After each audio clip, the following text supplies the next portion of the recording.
think we've outdone ourselves. I mean, this is shaping up to be the best Christmas ever. What do you say, Sophia? Christmas, schmissmas. What's that supposed to mean? Nothing. I'm just proud with these teeth I can still say it. I just think it's wonderful that because of this hotel, we're able to open ourselves up to strangers in the spirit of love. Yeah, and it'll save you travel time from one hotel to another. Huey, you've been out in that kitchen all day. What delicious surprise have you prepared for tonight's Christmas dinner? Enchiladas rancheros. Oh, Chewy, it's Christmas Eve. You're going to have to do better than that. Hey, if you think I'm going to stay in that kitchen roasting my chestnuts anymore, you're crazy. Actually, Christmas isn't exactly my favorite time of year. Yeah, Christmas, schmissmas. Hey, that's pretty good with those teeth. Not really. The up is just swipped. I'll tell you why I don't love Christmas. I got drafted on Christmas, I got divorced on Christmas, but there's one thing that's worse than any of those. El queque Navidad de los Castillos. What's that? The Castillo's walking Christmas cake. It ruined Christmas for me forever. It was this promotional idea my dad came up with to get people into the restaurant on Christmas. I had to dress up as a layer cake and walk amongst the customers. Then I had this big headdress made out of whipped cream and spoons, and people would pick bites off me. I felt like Tippi Hedren and the Birds. Boy, whatever happened to normal Christmas traditions? I know. That reminds me, I have to melt cheese on my pillow, or Santa won't fill my stocking with stew.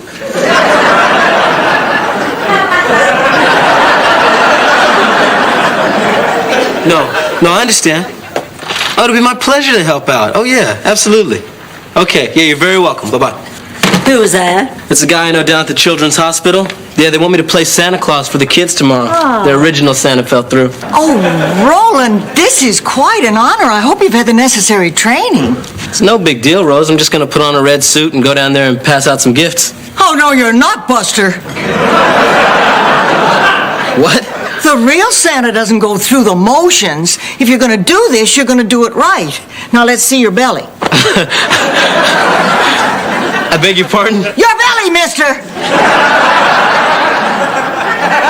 I hope you can make it shake like a bowl full of jelly. Show him, Blanche.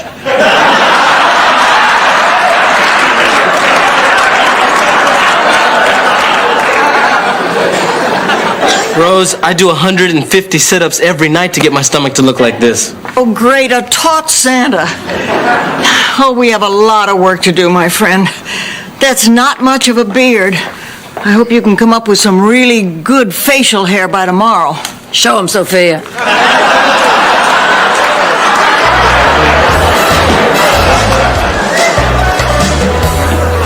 All right, let's try this again. Rose, we got a lot of work to do. Roland. Next.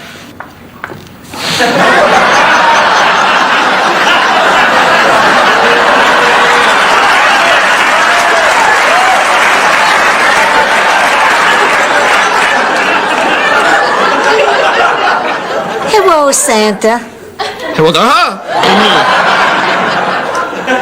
I'm warning you, little girl, you pinch Santa there again, he's gonna wing your little neck. All right, now, ask her what she wants. What do you want for Christmas, little girl? I want to stay on your lap till New Year's. Sophia! All right, how about a sponge bath from the elves? Get off me. Get off me, Sophia. Jolly! Be jolly! Get off me, you disgusting little old woman. You're doing much better, Roland. Don't forget that twinkle in your eye. Yes, sir, may I help you? I'm Dr. Norman Charles from the Inner Strength Seminars. Oh, delighted to meet you. We've been looking forward to your group checking in today. Good, then we get all this cleaned up. Excuse me? Get rid of all these decorations before we check in.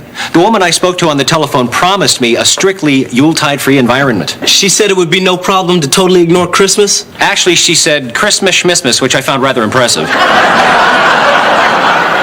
Wait a minute, I don't understand. Who doesn't like Christmas? This is a group of recently divorced people bitter over having their hopes and dreams shattered. The basis of my whole therapy is to take people who are traumatized over Christmas and put them in a bland, non-festive environment. Yeah, but a couple of wreaths ain't gonna hurt anybody. Perhaps we should cancel our 15 rooms. What is a wreath, anyway? I mean, some people say it's a symbol of hope. I say it's a fire hazard with holly. And that's the way it is. Any signs of Christmas whatsoever, and these people are going to check out. Well, that's just rotten. Sophia, I hope you're satisfied. You've just ruined Christmas for all of us. I can't believe you do something so stupid and careless. What do you have to say for yourself? God bless us, everyone. What's that supposed to mean? Nothing. I'm just trying to get out of it by being cute. Look, we're just going to have to make the best of this, okay? Now, we're all responsible adults. We can handle it.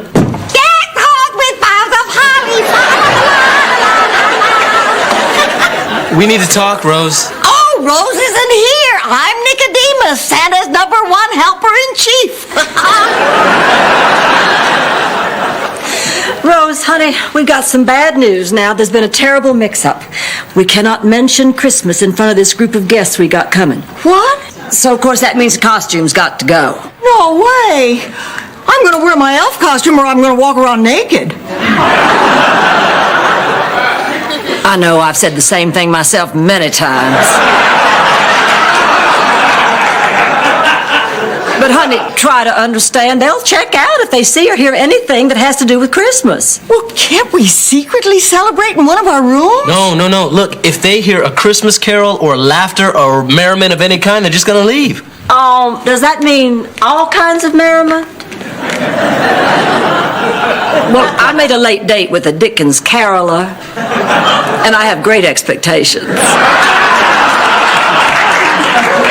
So we can expect to hear, please, sir, I want some more.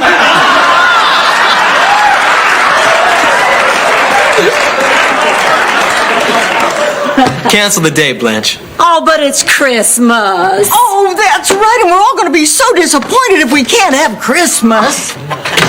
Well, the tree's in the dumpster, and I feel like $1 million. This is going to be the best Christmas ever, huh? No caroling, no gifts, no dinner to clean up afterwards, no reminders of Christmas whatsoever. Excuse me, didn't you forget to say bah humbug?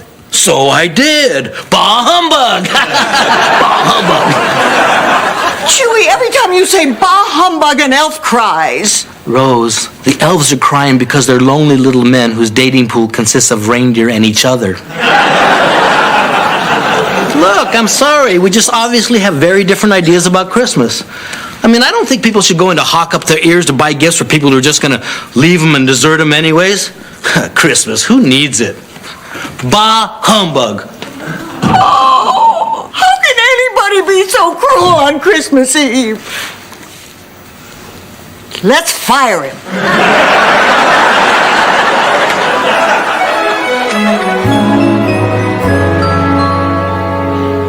Christmas. Bah humbug. Christmas. Oh, I was having a dream. Yeah, I was just having a... Chewie Castillos. Who are you?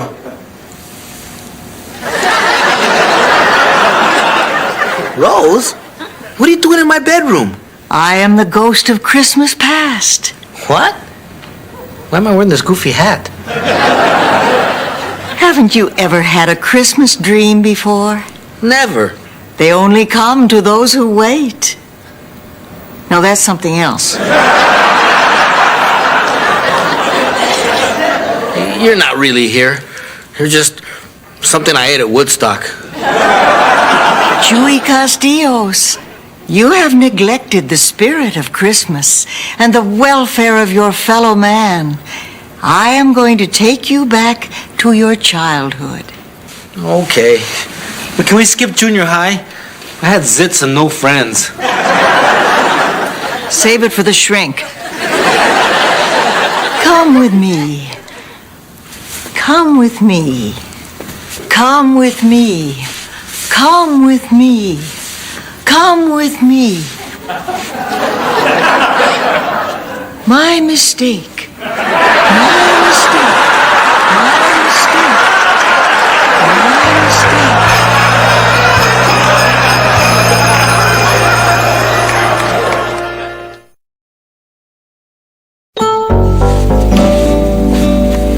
Behold, the kitchen of your father's restaurant that you left 30 years ago.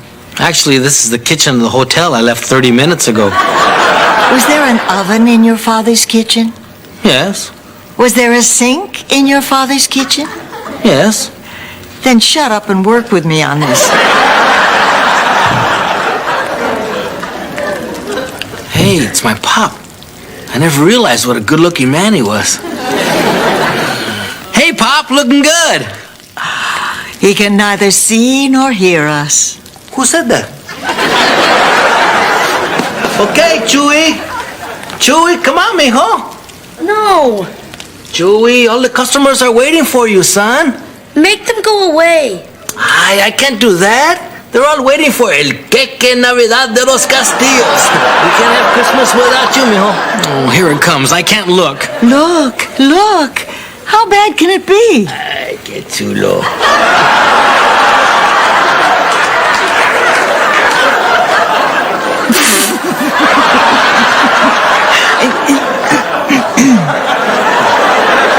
I feel stupid. You tell him, kid. Stupid? The most important member of our family? You have been given a great honor. You are the one that gets to walk into the room with dignity, carrying 12 generations of Castillo tradition with you. So stand tall. You are the chosen one. Now come here, I gotta fill up that hat.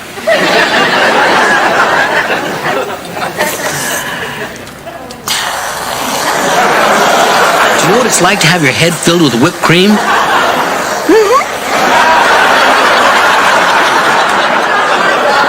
Tell me again, why am I reliving this humiliation?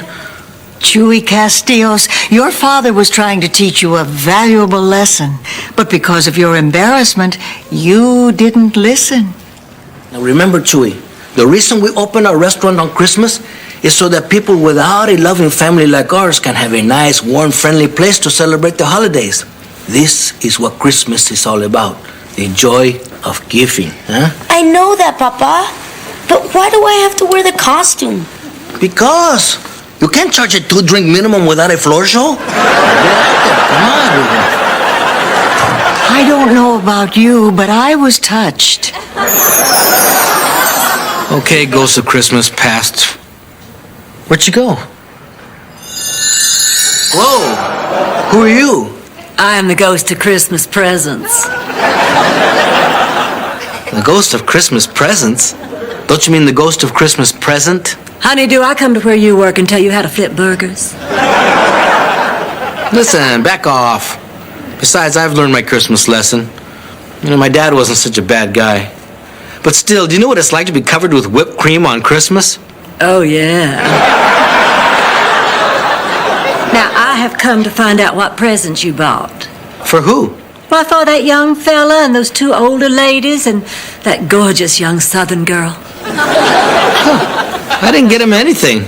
It's not like they're family. Really? I wonder if they feel the same way about you. Come and look. 2 turtle doves and a partridge in a pear tree. Okay, I believe you. There is a 48-day version. Boy, the last time I was in a place this cold, they were hanging up Jimmy Hoffa by his... Jingle bells, jingle all the way. Okay. Can we get out of here, please? Oh, I am so sorry. This is the only place we can celebrate the holiday without upsetting the guests. I think what we all need is some more eggnog. You want some nutmeg sprinkled on top of that? Can we get out of here now, please? That's not a very nice Christmas attitude for someone who wants to play St. Nick. Come on, let's hear those reindeer names, Buster. Dancer, Prancer, Donner, Blitzen, freezing frickin' mother. Roland!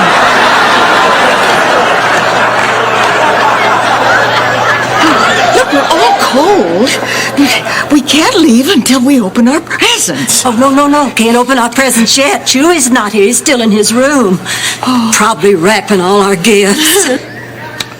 Oops. Oh, no, we can't open our presents till Chewy gets here. Now, he's part of the family. You squirming yet?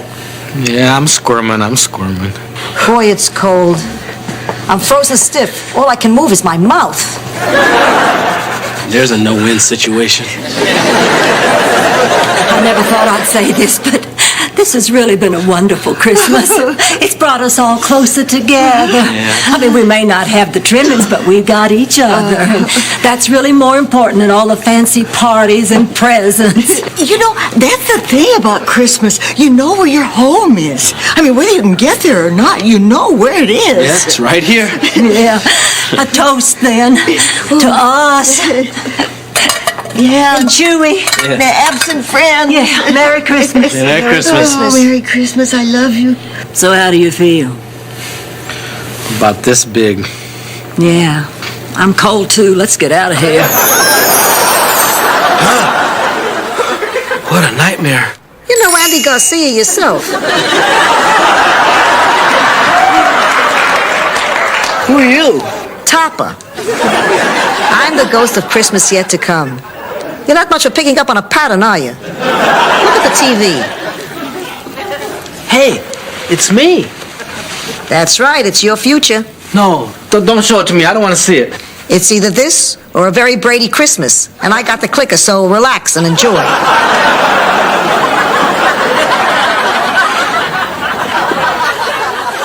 How far in the future are we? It's an all-gay army now. They haven't won any wars, but the parades are fabulous.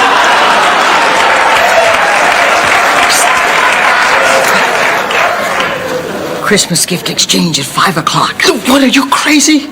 You know the new owner doesn't allow us to celebrate Christmas? New owner? You mean the ladies lose the hotel? Rose, it was horrible. What's wrong? I just came from my church social. Henry Richards, the most eligible man in the congregation, he tried to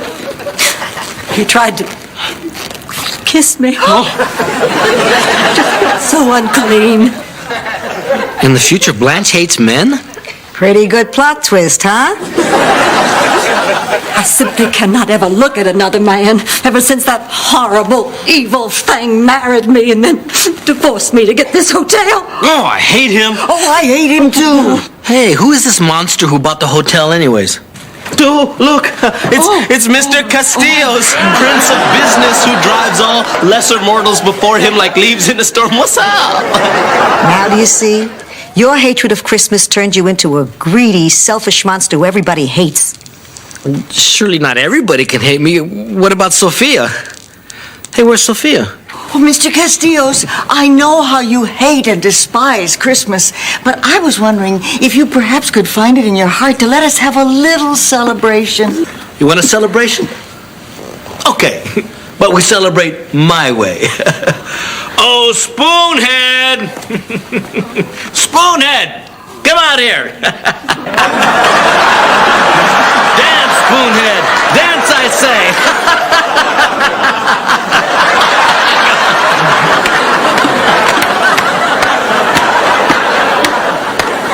This is terrible. Isn't there anything I can do to stop this from happening? Of course you can stop it. Change your ways or you change the future. I gotta go now. Oh man, what a dream. It's still Christmas. I haven't missed it.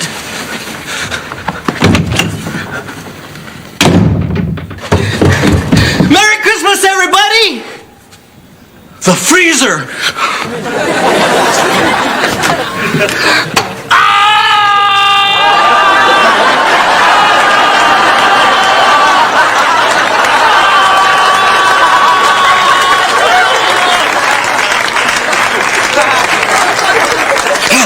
Oh, man. Talk about gilding the lily. All right, I get it. No more goofy cap. I am awake. And I still do have time. And thanks to Inner Strength seminars, my horrible memories of that so-called holiday are almost completely gone.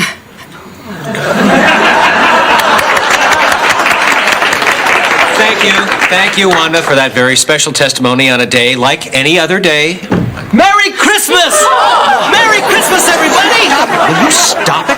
This is a seminar for people trying to get over Christmas. I used to be just like you. Look, give me a minute. Let me tell you this little story, okay?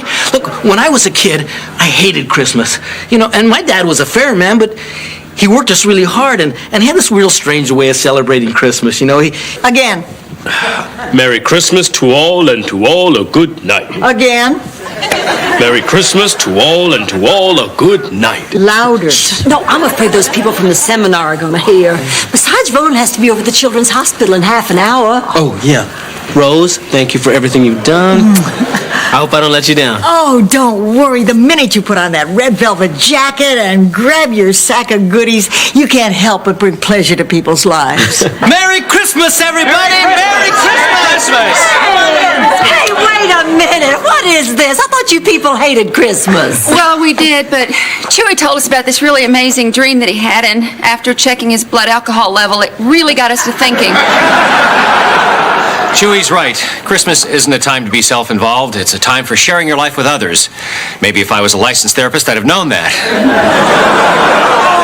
Oh, now this is what I call a real Christmas celebration. Everybody talking and sharing and acting jolly. Did somebody say jolly? Look at you and you're so authentic. What do you say, Blanche? Hey, those are my boots. You know what would be fun? Let's sing some Christmas carols. Oh, I don't know if this group is ready for carols yet. Oh, come on, let's give it a shot. Oh, come, all ye faithful, joyful. Oh, come ye to Bethlehem. Sophia, you're being awful quiet through all of this. Don't you have something to say? Actually, I do. Merry Christmas, Schmissmas to all. And to all, a good night. Oh, come, let us adore Him, Christ the Lord. Sing, choirs of angels, sing in exaltation.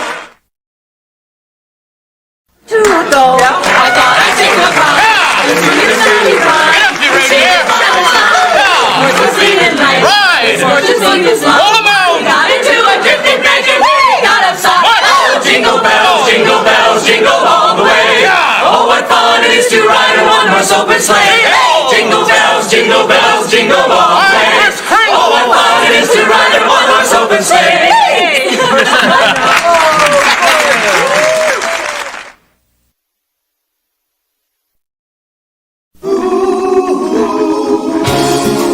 Thank you for being a friend. Traveling down the road and back again. Your heart is true. You're a pal and a confidant.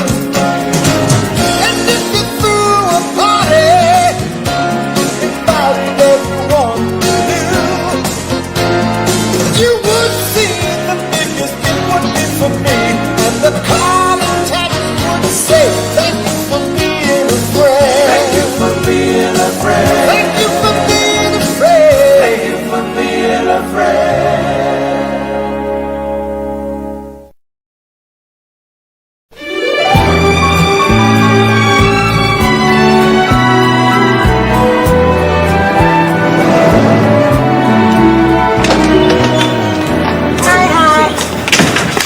Ooh, Sophia, did you make some of your special pizza? Oh, can I have a piece?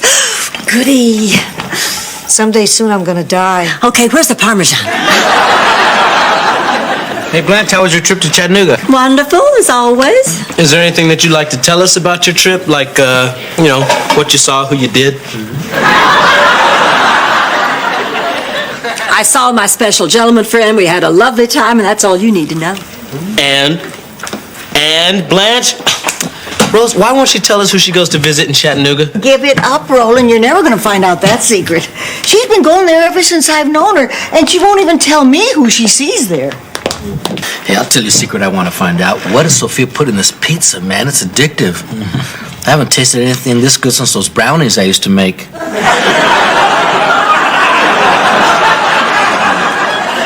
Come to think of it, those were addictive too. Anyways, man, this pizza's fantastic, you know? And I'd be willing to bet there's a lot of people who think the same way I do. What are you talking about? Look, me and you were always talking about how there's not a good pizza place around here. Right. We could make a fortune with this. Yeah, but it's not our recipe. Don't you think she would give it to us? Chewy, Sophia is Sicilian. Do you honestly think she's gonna betray her own family? What if I give her $100? That'd do it.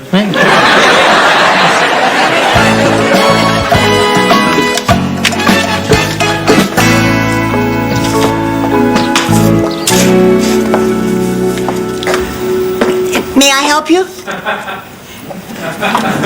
Excuse me, may I help you? Is this Miami? Well, if it isn't, my mail's been going to the wrong place. Yes, it's Miami. I just came from Chattanooga. I'm looking for Blanche. Oh, well, Blanche is... Did you say Chattanooga? Tad? Blanche! Tad, what are you doing here? I came to visit you. You said so much about the hotel. I wanted to see it. How'd you get here? A nice man drove me in a big yellow car. A big yellow... Oh, Tad, please tell me you didn't come all the way from Chattanooga in a... Hey, someone here owes me $728. Taxi. Did I do something wrong? Well, you shouldn't have left Chattanooga without telling me. Come on over here and sit down. Gonna Blanche. get this man some money. I'll be with you in just a moment. Blanche, can I watch cartoons? Yes. Here, watch cartoons, but just keep the volume down low. Blanche, I just want to tell you, I think you're wonderful. What? Well, now I know who your special gentleman friend is. Without ever even bragging about it, you've been traveling to Chattanooga once a month to help this man who's mentally retarded? You know something, Blanche? He is lucky to have a friend like you. Rosie's not my friend. He's my brother.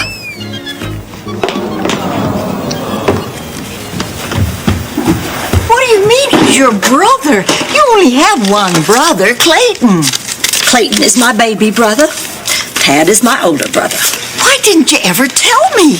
Well, what was I going to do, Rose? Just casually mention it in passing one day. Oh, by the way, I have this mentally retarded brother that lives at an institution in Chattanooga. It's not something that just naturally comes up in most conversations. Blanche. Rose, look, this is the way my parents wanted it. In the South, it wasn't something you talked about. It was something you whispered about.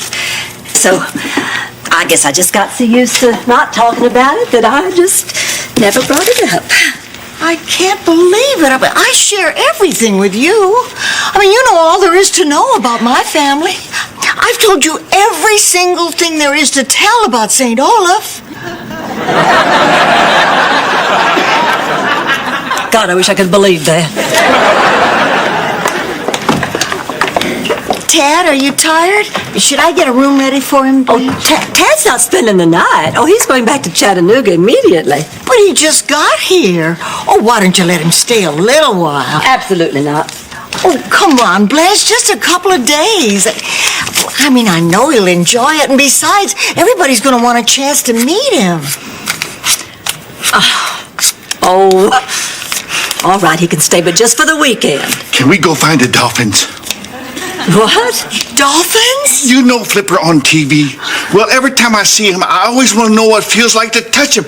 And Blanche knows a whole group of dolphins here in Miami, and she's touched every one of them.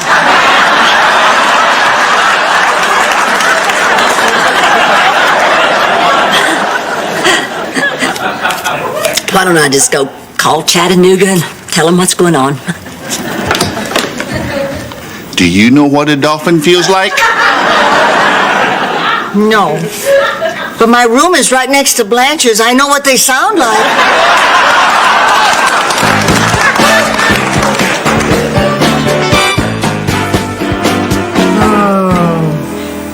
Sophia, are you okay?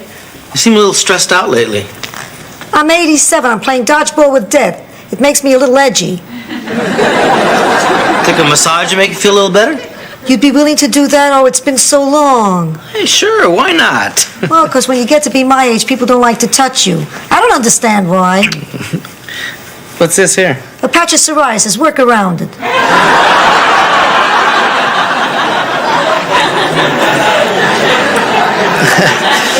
Hey, you know, Sophia, I think it's really awful of Dorothy not to come down here to get your pizza recipe.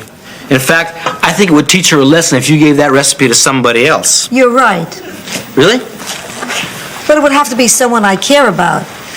And what's even more important, someone who could cook. You know somebody? Sophia, I love your pizza. Please, give me the recipe. Please, I'll protect your legacy, I promise. I guess I have no choice. I've run out of time and I run out of options. Chewie, I'm going to let you have the recipe. But you have to promise never to reveal it. Oh, I promise, I swear. Good. Now that I think about it, I'm thrilled. You're the perfect choice to carry on this grand old Italian tradition.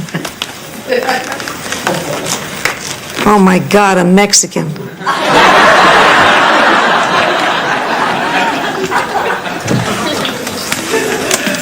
Blanche, did I do something wrong? No, sweetheart, of course not. I just think you'd be happier in here, away from all those guests.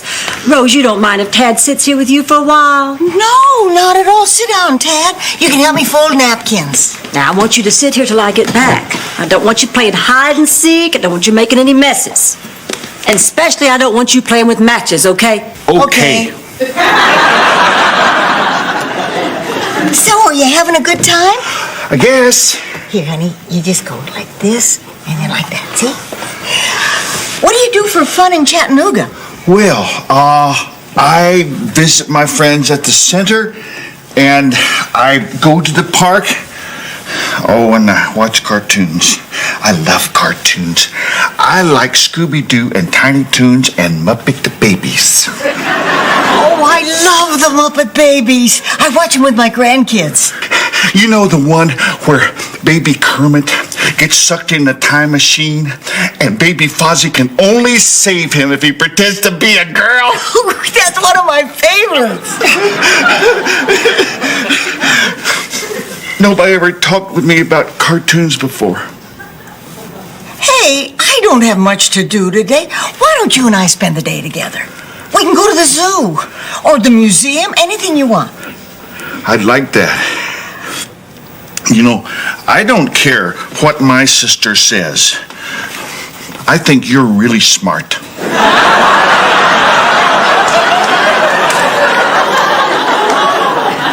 Thank you. I don't care what your sister says either. I think she's in her early 60s. She is. She's my favorite sister.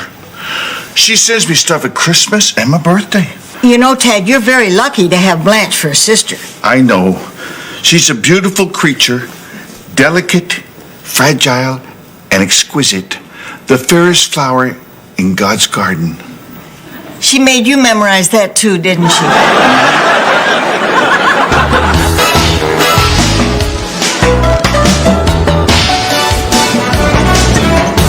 Did you have a fun day today? I really did.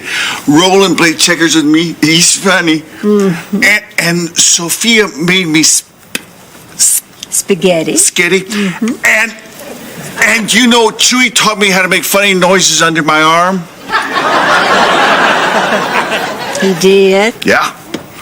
I worry about him. But most of the day, I was with Rose. We walked on the beach and we found seashells, and she brought me ice cream. Mm. Blanche, Yes, sweetheart. can I tell you a secret? Well, yes, honey, you can tell me anything.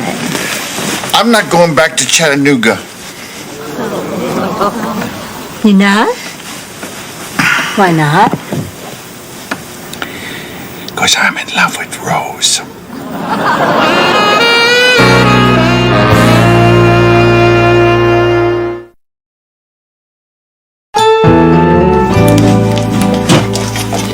Oh, Blanche, want some cheesecake? Not so fast, Rose.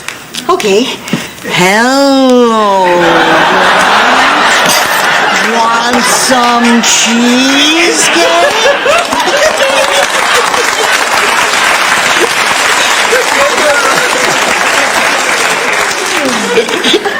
Rose, Tad just told me he's not going back to Chattanooga because he's in love with you. Oh, no. Oh, yeah. I knew I should not have let him stay here. I knew it. I just knew something like this was going to happen. It's not that big a deal. So he's got a little crush on me. I'll talk to him. No, you won't. You'll just make it worse. You stay away from him. Well, I think you're being a little overprotective here. Well, maybe so, but it's only because I care so much about him. Blanche, if you care about your brother so much, why didn't you ever tell us about him? Why is everybody on my back about that? Well, it's not like I'm the only person in this room with a secret. What am I? What? Chew it. You just hold it right there. Spill it. Okay, but look, you gotta promise it won't leave this room. Okay, promise. Well, when I was younger, I acted in an X-rated movie.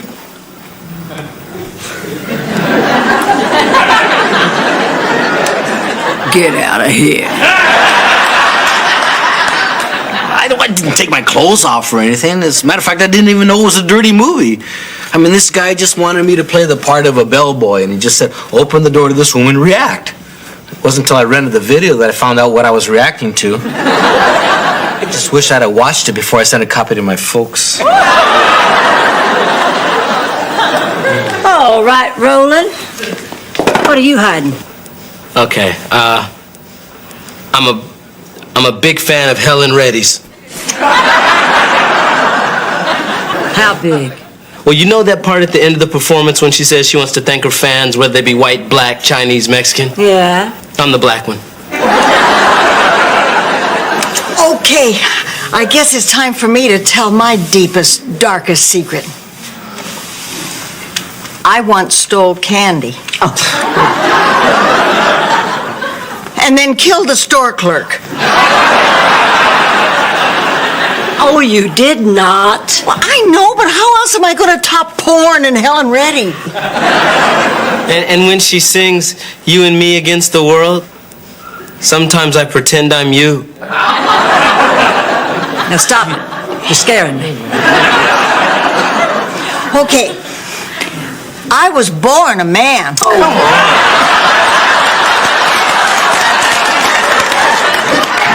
Oh, will someone shut her up? Those are no secrets. This is a secret. When I was pregnant with Dorothy, the doctor came to me my 5th month and he said, "Congratulations, Mrs. Petrillo, you're having twins." Well, I was ecstatic. Soon the big day came. It was a hard labor. But finally, Dorothy appeared. And then the doctor prepared for the second baby. And we waited, and we waited. And the doctor finally said, "There is no other baby." That is very strange. What do you think happened?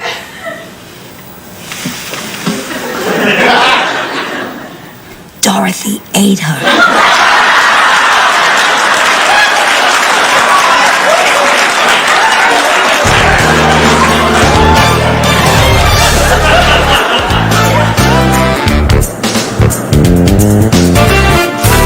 Sophia, I can't tell you how much I appreciate you sharing this pizza recipe with me. Shall we cut it up now? No, we can't touch it until we finish the ceremony. First, you must drink from the cup of the past.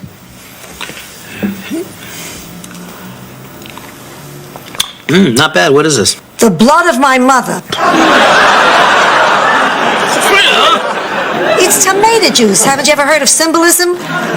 Now, eat from the plate of the dead. What is this? The bones of my father. Oh, really? What are these? Ginger snaps? Yeah. Ginger snaps. Okay, now the last thing, and the most important. You take a little vino, and you sprinkle it on top of the pizza. And that's it. Now you know the recipe. Guard it with your life. I will. I know you will. You're a good son. Sophia, wait. I really feel ashamed of myself. I only wanted your pizza recipe because I was going to use it to make money. But now you've made me feel like I'm a part of your family, so I don't want to be the one to break tradition. You are part of my family now. You mind if I call you Pussycat? I'd like that. You tell anybody this recipe, you'll be neutered, pussycat.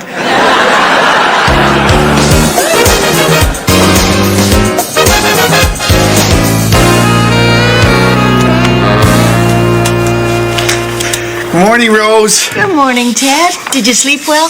I brought you something. It's a rose because your name is Rose.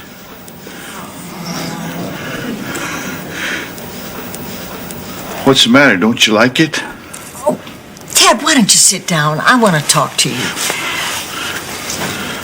Did I do something wrong? Oh, no, of course not, sweetheart. That's good. Sweetheart. Ted, have you ever had a girlfriend before? Sure. A couple of girls at the center, but they're not like you, Rose.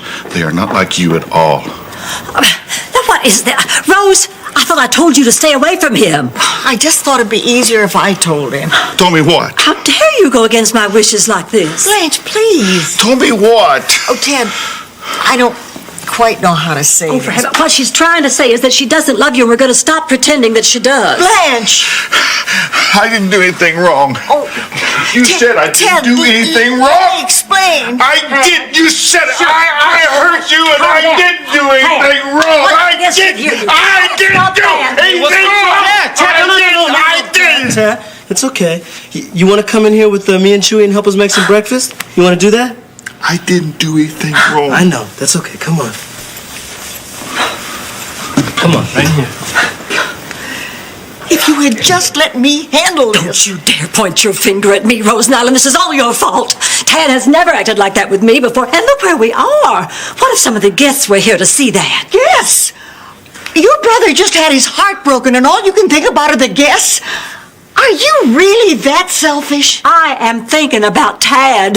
I do not want him subjected to the cruel stares of strangers. You're the one who doesn't want to be subjected to those stares. How can you say that? He's my brother. I'm just trying to protect him. Is that why you don't want him to fall in love? Is that why you didn't tell your best friend that he even existed?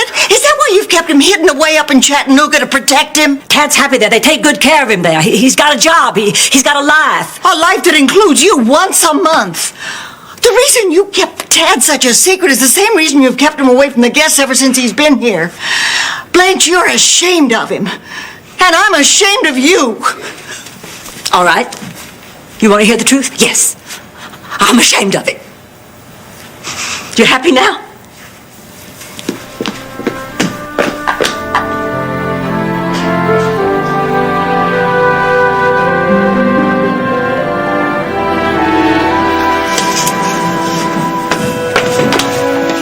Roland, I'll be taking Tad to the bus station in a little while. You can handle things while I'm gone. Yeah. How's he doing? Oh, he's still a little bit mad at me, but he'll get over that. Tad, say goodbye to Roland.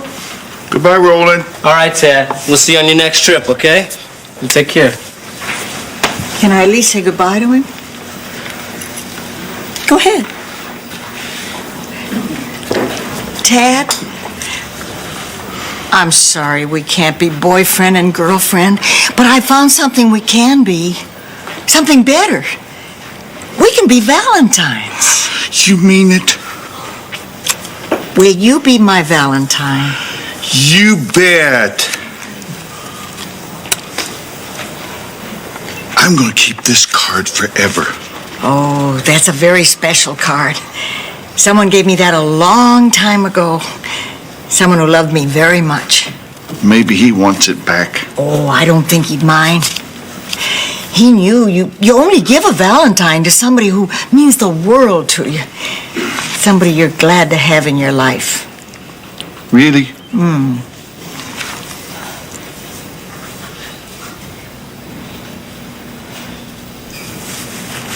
Would you be my Valentine?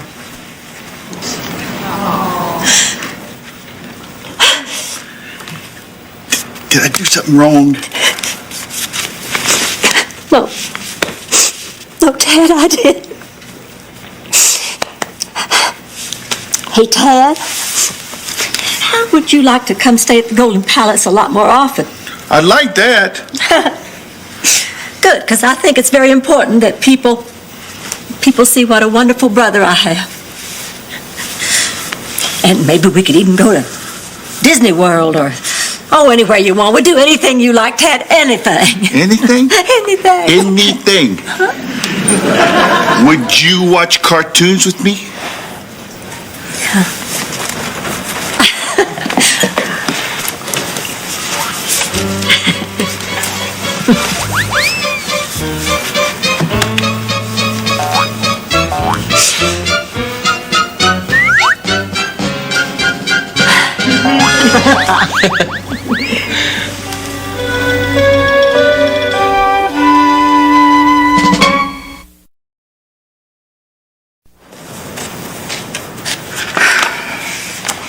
Something wrong, Rose?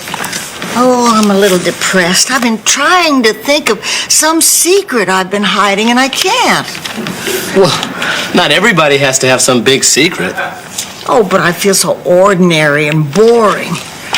I guess I'll just have to face the fact that I have nothing to hide. Boy, these tabloids are the worst. Listen to this. Space aliens found living in Miami. Zart, crap, krulak.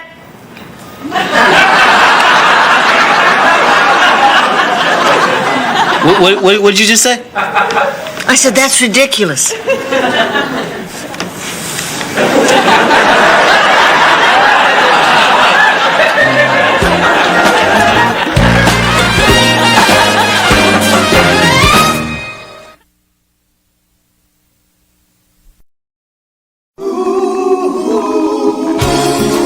Thank you for being a friend.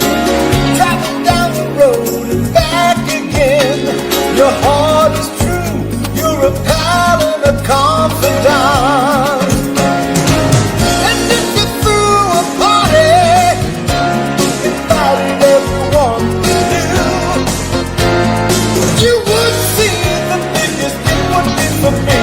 And the contact would say, thank you for being a friend. Thank you for being a friend. Thank you for being a friend. Thank you for being a friend.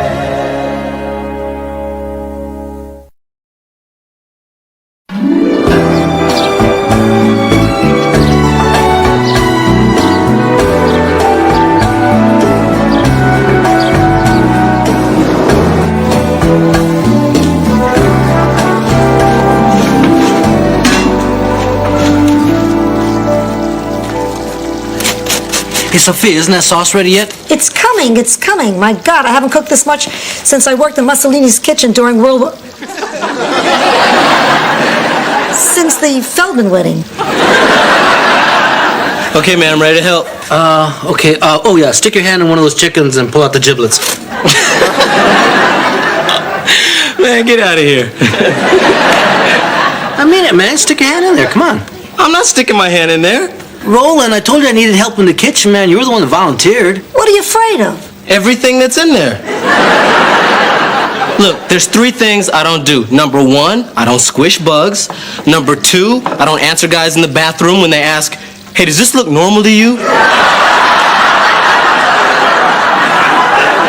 And number 3, I don't stick my hand in dead chickens. What do you mean you don't squish bugs? I don't. I shoo them. You shoo them? Hey, I just shooed one too. Let me understand this. If you saw a little spider, you wouldn't just squish it and flush it down the toilet? Oh, man, you're crazy. I'm crazy? Yeah. Really? Yeah. Okay. Let's say that you squish this spider and then you flush him down the toilet. But what if he's not really squished? And when you close your eyes and flush him down the toilet, he hides on the side of the bowl. You know, healing from this partial squish. And then one night, when it's dark and he's strong, you sit down. And when you are most vulnerable, he gets you. So then you're standing in the bathroom asking some guy, hey, does this look normal to you?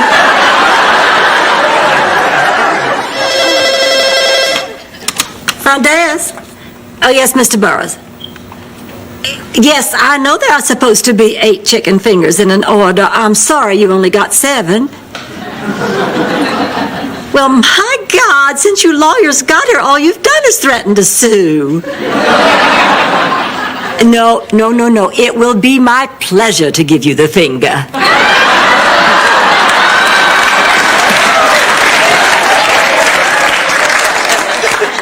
Oliver, run take a chicken finger up to 215. Gotcha. I hope we never have a convention of personal injury lawyers again. They're driving everybody crazy. Thank goodness they're leaving on the 6th. They check out on the 9th. No, the 6th. I wrote it right here in my Scenes from St. Olaf calendar. Isn't that a wonderful picture of the salmon swimming downstream? Rose salmon swim upstream. Oh, dear, they are checking out on the 9th. And look how horny the fish look this way. Well, we have a problem. I just took a reservation from a group of judges from Jacksonville. They arrive on the 8th. Oh, honey, the hotel is sold out. Why, Chewy's been screaming that he needs more help in the kitchen. If those judges come, we'll be overbooked. Well, it's just for one night. There must be something we can do. Rose, we cannot check in one more person. We don't have any rooms. Hello, I understand you're looking for help in the kitchen. Here is my resume. I am a chef. Uh-huh. Well, you're very well qualified.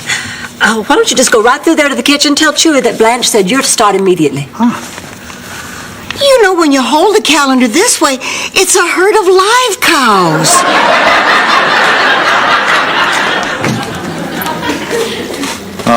Blanche at the desk said I should come in here to work. Welcome aboard. Stick your hand in a chicken.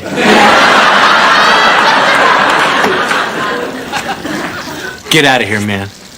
Get out of here before I cut your ears off. Hey, wait, you guys know each other? Yeah, I caught him in bed with my wife. You sure it's his ears you want to cut off? Go on, get out of here, man. Get out of here! Hey, Chewy, Hey, I'll take care of this, okay? Hey, come on, man. Why do you think I came here? I just want to talk to you. Oh, sure, let's talk, man. What have you been doing since I found you in my bed with my wife under my binky? I mean my blanket. Binky is Spanish for blanket. So look, just get out of here, because you're not working in my kitchen, man. Whoa, wait. Sorry, pal, but the lady out front gave me a job. I mean, you can't fire me just because you don't like me. Oh, yes, I can. No, you can't. No, I thought this whole thing out before I came here. And if you fire me, that's called firing somebody without cause. You can't do that anymore. So what are you going to do, sue me? Huh? Where are you going to find a lawyer to take a case like that? Huh?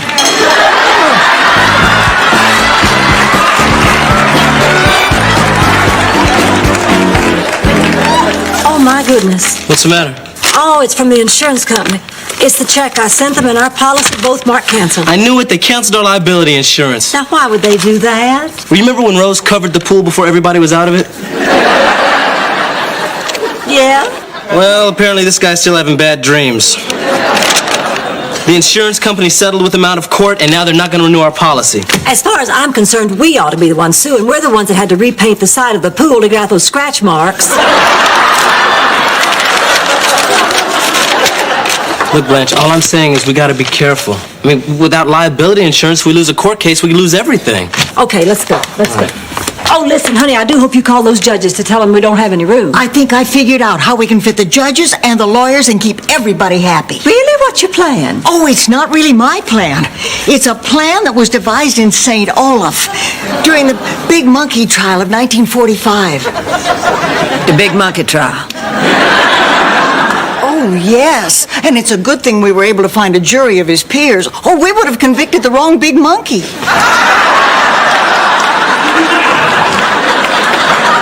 Oh, that trial caused such a flap in St. Olaf. It seems that Mrs. Ingevar's monkey somehow got hold of a typewriter. Anyway, he got a little lucky and he typed out a self-help book called Healing the Monkey Within.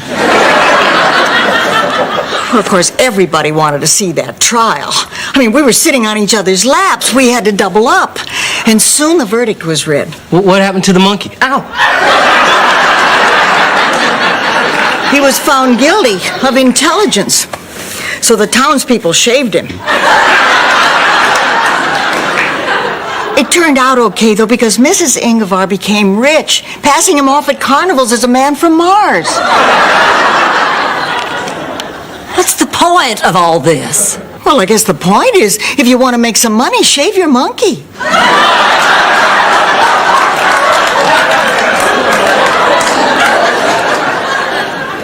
How does it help us? You really haven't been listening, have you? We have to double up. Now, if the three of us gals share a room, and if Roland and Chewy and Oliver share a room, we'll only have to have one judge and one lawyer share a room. Fine, do it. Hey, Blanche, wait a minute. I'm not going to let you bring more guests into the hotel when we don't have insurance. Listen, we are finally making some money here. We are booked up. I think it's worth the risk. But don't you think this is a decision that you should make with all your partners? Oh, honey, I would never know how to track them all down. Oh. You mean my hotel partner? Mm-hmm. It's okay. I'm in charge. Hey, you guys, can we get lunch going here or what? You still won't talk to me. Hey, would you talk to a man who had sex with your wife? Chewy, I just want to get the lunch served. I don't care what he does as long as he washes his hands afterwards. Let me ask you, if you found your best friend, someone you grew up with, in bed with someone you love, wouldn't you be mad? Well, it would depend on the circumstances. Maybe they'd been to a dance, and maybe they both had too much to drink, and maybe he just said he was going to show me his appendix scar. Stop judging me! Stop judging me! Chewy, you and Dolores were already separated, man. I mean, I knew how miserable you were feeling. That's why I went over there to talk to her, man, to explain to her what you were feeling. Oh, that makes perfect sense. You wanted to know what I was feeling, so you started feeling my wife, huh? No, man, it wasn't like that. It just happened. So what do you want, Reuben? Huh? You want my blessing? You want me to say you can have Dolores? Well, go ahead. She's all yours. I don't want to be with Dolores. I want to be with you. You're the one I love. Now, here's a twist I wasn't expecting. Come on, Blanche, come on. Come on. I miss you, man. I mean, don't you miss us hanging out together? I'm not forgiving you, man. I can't. Come on, Chewy. Ever since we were 6 years old. I mean, you remember when we met in Miss Hernandez's class? I mean, you've been my best friend. Still remember that day you walked in that room? You had that great smile. You're always laughing. You remember that day, man? You stole my crayons. What? That's what I remember.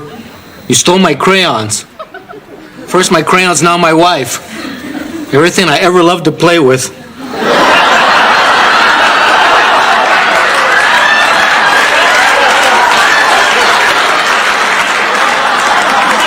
When am I going to learn you're a thief? You've taken enough from me. Oh, no, thank you. But what are you so grumpy about? Well, the only insurance policy I can get us isn't going to protect us from anything. And we're still overbooked, Blanche. But Rose is still trying to talk that lawyer into sharing a room with the judge. Oh, come on. It'll be just like going to summer camp. I remember meeting my new tent mate. Oh, we had so much fun. Playing lose Rose in the forest. Or dump Rose in the middle of the lake. And then somehow I'd make it back and everybody'd be singing Kumbaya. Oh, what do you say? Forget it. We'll give you a free room. There's a reason I can buy. Okay, I'll do it. Oh, let's see. You'll be sharing a room with a Mr. Angel. That is, if it's all right with him.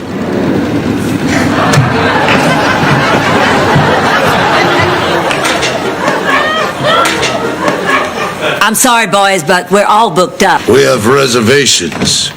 We're the judges of Jacksonville.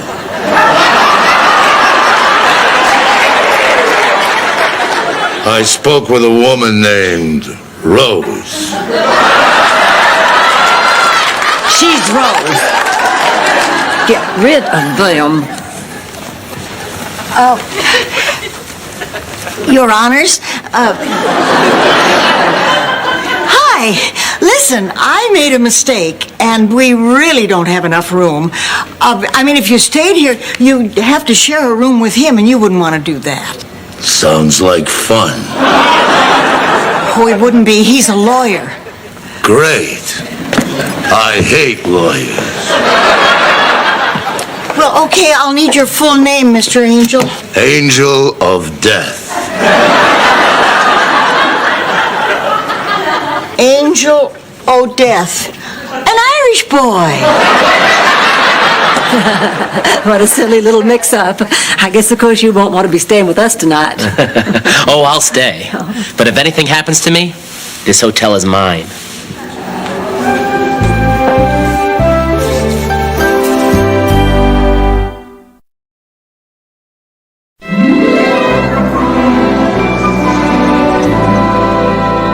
Everybody ready for lights out? Yep. I don't know why I'm sleeping in the middle. I like to get up during the night and drink some water. Then you like to get up later in the night and let it out. Only sometimes you don't get up.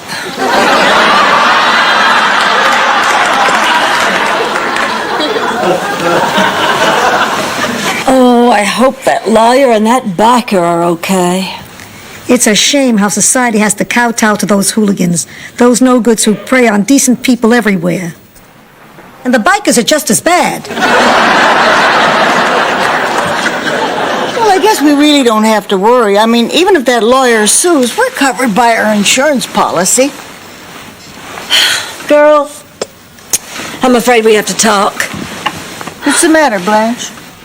Oh, I wish there was some other way to tell you this. We have no insurance policy. What do you mean we have no insurance? The insurance company canceled our policy, and I'm having trouble getting us covered. What does this mean, Blanche? It means if that lawyer should sue us, or if Reuben should sue us, if we have any kind of legal problems, we're likely to lose everything. When did work become so hard? We have to worry about every little detail. Did the laundry deliver all the sheets? Did I get all the keys back from the guests? Did you check for swimmers before you covered the pool? Exactly. Excuse me.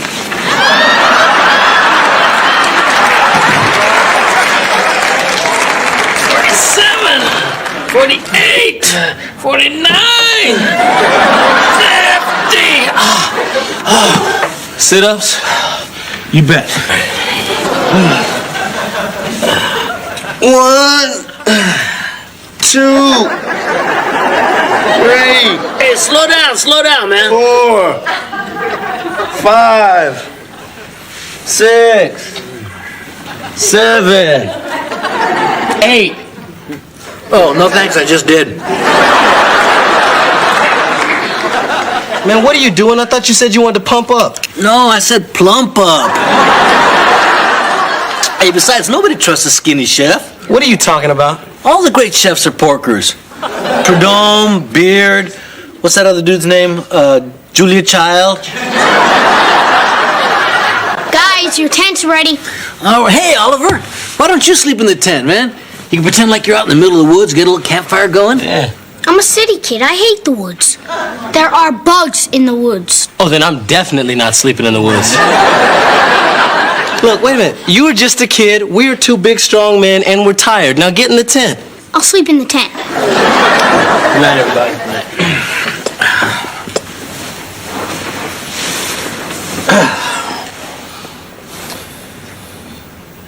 How can I forgive Reuben, man? He slept with Dolores.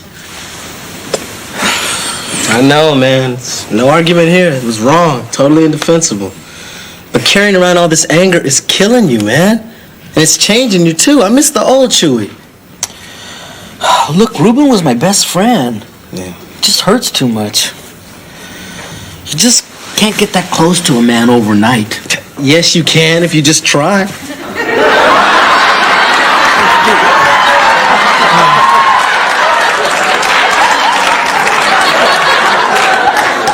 You're right, you cannot get that close to a man overnight. Kumbaya, my lord. Kumbaya. Someone singing, Lord. Kumbaya. Oh. Kumbaya.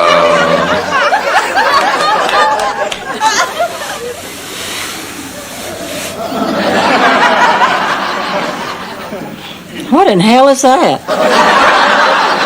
My feet. Oh, they're freezing. I know, so I figured I'd put them in the hottest place in Miami.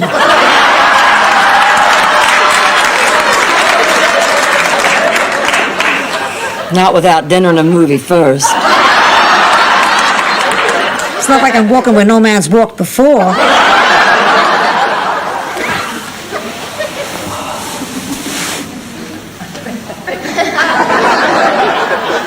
Oh, I just had my favorite abominable snowman dream. I still feel chills.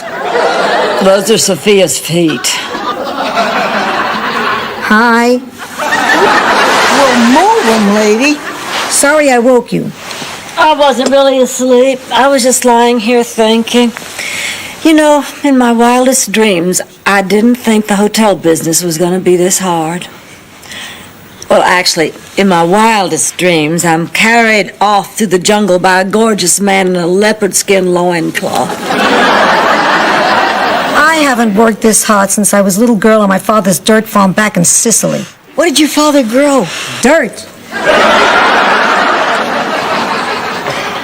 What are you doing, Rose? Making a tent. Let's pretend we're in camp. Oh, I'm just not in the mood, Rose. I mean, how many more times in our lives are we going to get a chance to play camp? Okay, Rose. Although it would be more fun if we had a boys' camp across the lake we could paddle to. Don't worry, I have some great new scary stories for you. Oh, we're too old for scary stories. This one is called The Day Dorothy Quit Smoking.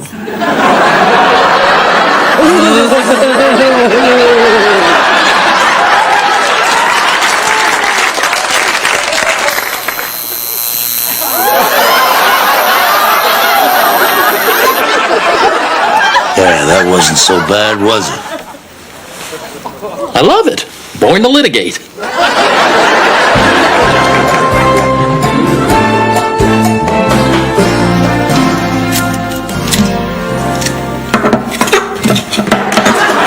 I need a shrimp salad from the winner.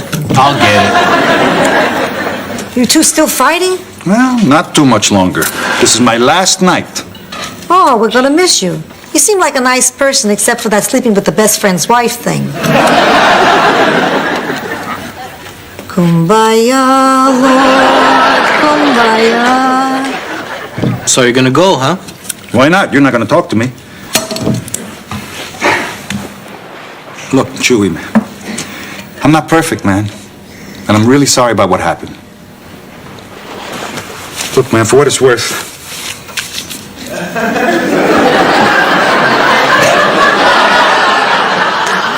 Crayons? yeah, it's a start. Look, I'm going to split. Reuben?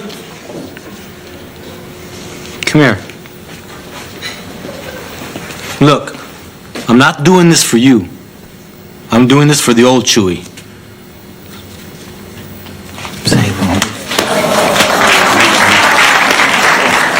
You're forgiving him? Oh, well, in my day, if a man caught his wife in the embrace of another man, he would never forgive him. Not even for something as innocent as a New Year's Eve kiss with an old friend of the family I had known for years. Stop judging me.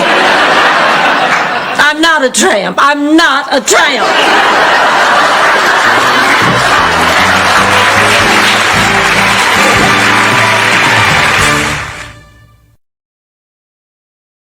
I do hope you enjoyed your stay. I did. And I hope you didn't find anything to sue us for. Mrs. Devereaux, every lawyer I know went to law school because they believe in the concept of justice. We're not in this for the money. It's not about money. Don't move! Are you all right? I'm fine. My card if you decide to sue. Sue, I own this place. You can sue yourself. Are you incorporated? We don't have any insurance. Oh.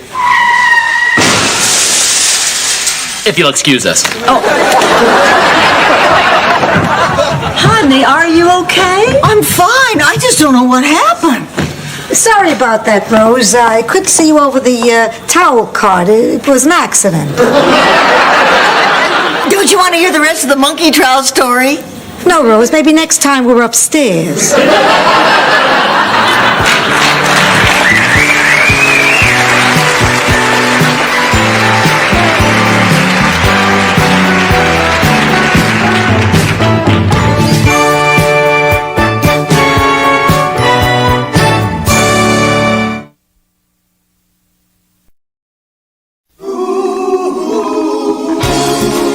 Thank you for being a friend. Traveling down the road and back again. Your heart is true. You're a pal and a confidant. And if you threw a party, invited everyone you knew, you would see the biggest it would be for me. And the card and text would say, thank you for being a friend. Thank you for being a friend. Thank you for being a friend. Thank you for being a friend.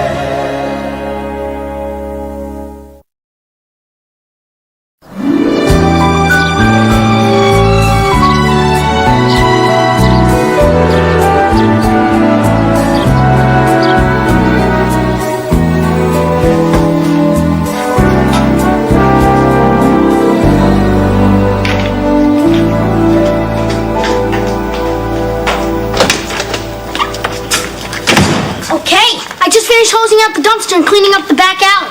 Well, thank you, Oliver. I really appreciate your pitching in like that, as long as it doesn't affect your schoolwork. Maybe I'll make you our custodian supervisor. Oh, I get it. Handing out titles instead of raises? Well, I'm not biting. The old lady said she'd make it worth my while if I did some extra work. That's right, and I wasn't kidding. Here you go. A nice new shiny quarter. Hey, thanks. Now I can call the child labor board. Oliver, I'll give you $5 later, but from now on, will you check with me before you do any extra chores? We have to watch what we spend. You know, things are a little slow around here. Good morning. What's up? Oh, I was just telling Oliver we have to do something to drum up some business. Well, I have an idea. What? I just said I have an idea. Okay, Rose, what's your idea? Well, I think in order to drum up business, we should advertise. Something like flyers. Yeah, flyers are cheap. Just print them up and put them on car windows. You know, that's how Dorothy found out about Shady Pines. My daughter put me in a home that was advertised on a flyer. Isn't that sad? You're not getting this quarterback. I'm sorry, Rose, honey, but I just don't like flyers. Well, it doesn't have to be flyers. I mean, all we really have to do is write Golden Palace on something everybody sees. What do you say, Blanche? You up for another tattoo on your butt? Blanche, I need to talk with you. Well, don't we even get a good morning, Mr. Grumpy? I'm sorry. Good morning. Oh, come on, you can do better than that. You know, I used to be grumpy like you in the morning, and then I promised myself I was going to start each day with a happy little song to be more cheery. And it works. I mean, something like Red, Red Robin or Zippity Doo-Dah. You really want to see a black man walking around the lobby singing Zippity Doo-Dah? Unbelievable. Blanche, you're working the front desk between 2 and 5 while I do inventory, right? Yeah, that's right. Okay, I'm going to take over at 3. Well, Ken McGowan, the guy who writes that syndicated column for the Times, is checking in today. He is? Yeah. So I just want to make sure nothing goes wrong. So if it's okay with you, I'd feel more comfortable if I checked him in. Oh, well, I really appreciate that, Roland, but I think I'd rather handle it myself. Really, Blanche, why don't you let me? Well, because I think the person in charge of the hotel ought to check him in. I have an idea. No, really. In this case, I think I should be the one... You heard my decision. Fine. This is what you want to do it. Well, thank you. Lex, don't you think that was a little rough? You know how sensitive Roland is, and we can't run this hotel without him. I know it, but sometimes Roland just takes too much for granted, and we cannot have that. Now, he's got to learn that I own this hotel. You mean we own this hotel? Yeah, we.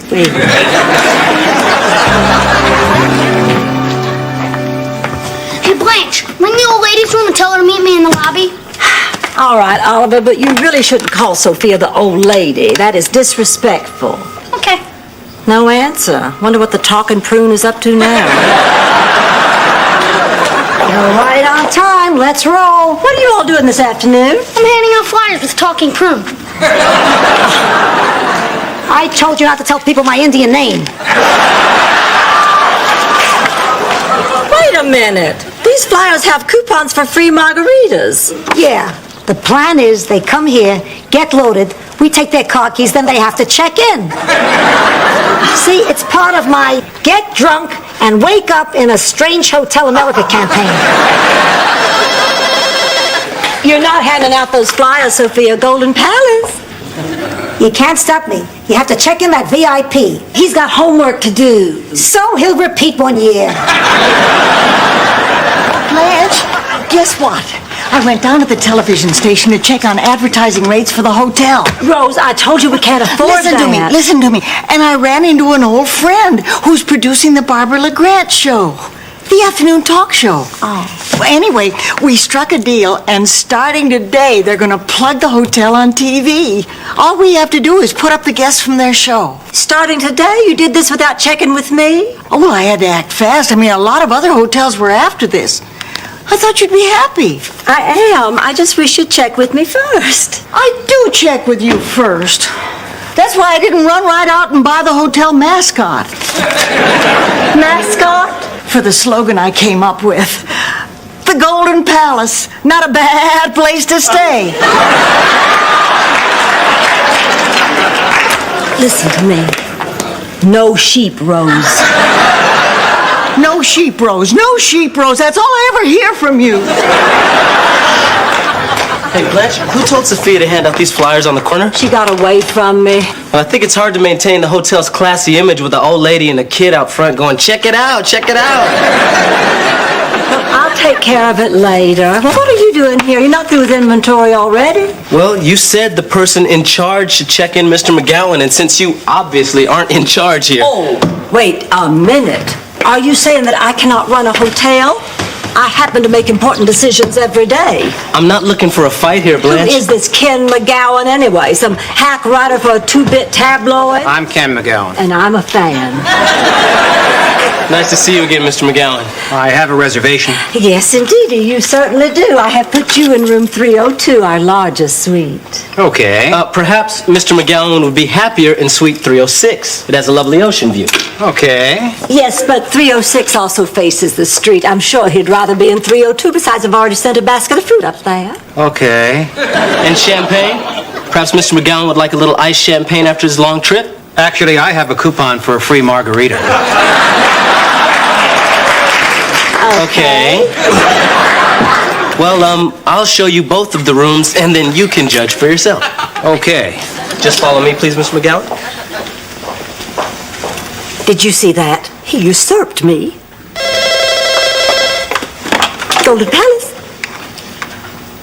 Yes, she is. Rose, it's a Jason from Unusual Pets. Well, I can't imagine what this is. Probably a wrong number. Cancel the sheep. Yo, Oliver, can you give me some steaks? Yeah, sure. Thanks. That bread smells good. Joey, where did you learn to cook? Well, when I was 18, I went to the Fashion Institute of Technology. See, I had this dream. I wanted to design clothes, make an impact, redefine the male image. Also, I drew number 7 in the draft lottery. So it was in the service that I learned how to cook. Well, here you go. Oh, thanks. Oh, man, this is frozen solid. Yeah. Sophia put all the meat that was in the refrigerator back in the freezer to make room for the margarita mix. She's expecting a rush on it tonight. See you later. Oh, man, doesn't Sophia know when you defrost meat, you have to cook it? If you try to refreeze it, people could get sick, maybe even die. Well, I'm ready to help. Hey, how about if I make a nice little hamburger first? Sophia, all the meat was ruined to make room for your margarita mix. So call up the butcher and order some meat. So call up the butcher and order some meat. I could do that. Yo, Jose, it's Chewy down at the Golden Palace. Yeah, I need some meat for tonight. I don't care if it costs extra. I need it for tonight. Hey, what's going on? Look, I don't care about special delivery charges. I need it tonight. Hang up that phone. Wait a minute. The boss is giving me a dirty look. No, not Roland. The lady I told you about.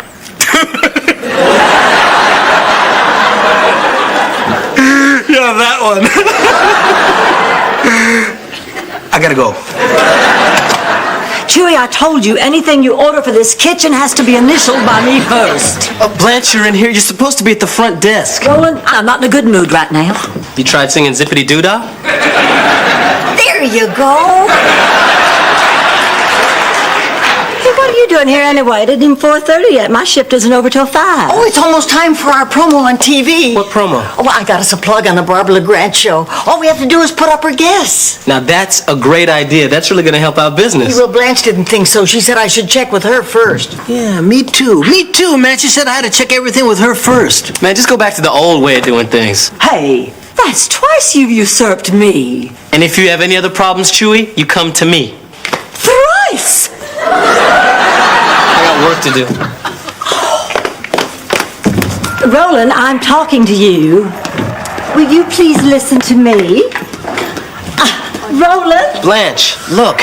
Everyone here is trying to do a job, but you're always on our backs. Just lighten up a little. Well, you seem to be forgetting that I own this hotel. We? Yeah, we. But I am the boss. You do not contradict me. Now, look, before this fight gets any worse, I just want you to go on a break so I can cool off. Blanche, come here. Our promo's on. Oh. Guests of the Barbara LeGrand show stay at the lovely Golden Palace Hotel in Miami. Maybe this wasn't such a bad idea, Rose. Thanks for watching, and tune in tomorrow when our topic is Men Who Kill and Are Set Free. Excuse me!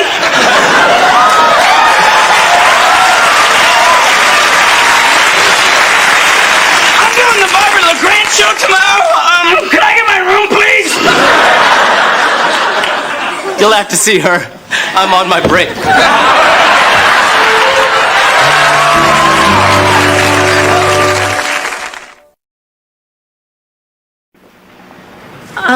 Did you say that you're doing the Barbara LeGrand show tomorrow? Yes, I'm a guest on the show tomorrow, and I'm very nervous about it, so I need a room that's very quiet. Our rooms are quiet. Of course, not so quiet that you wouldn't hear somebody if they scream for help. In that case, give me a room away from people. You see, I'm a loner. Nothing wrong with being a loner, Rose. Why don't you come over here and help me check in, Mr. Cosay, Gordon M. Cosay. And what does the M stand for? McRae. My parents were big fans of Gordon McRae, so all my life I grew up hearing, why can't you be more like Gordon McRae? How are you supposed to be more like Gordon McRae? I don't know. May we give you a hand with your bag? Please don't touch my things. I hate it when people touch my things. Don't touch his things, Rose. Don't you worry about a thing now. Look here, we're going to put you in room 312. It's very quiet, Mr. McRae. Cosay! McRae's just my stupid middle name. I'm going to my room now. Go with God. Happy hour. Who wants a free margarita? You look like you could use a drink. I really shouldn't, but what the hell?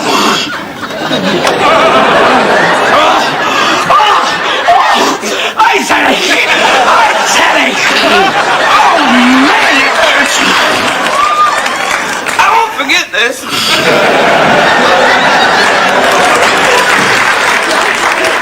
We're all gonna die. Oh, yeah.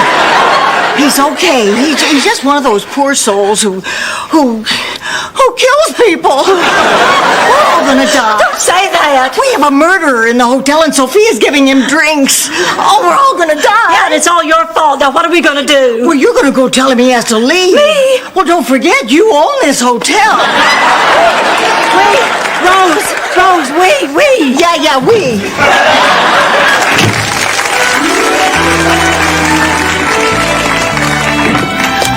Chewie, the killer wants his steak, and he wants it right now.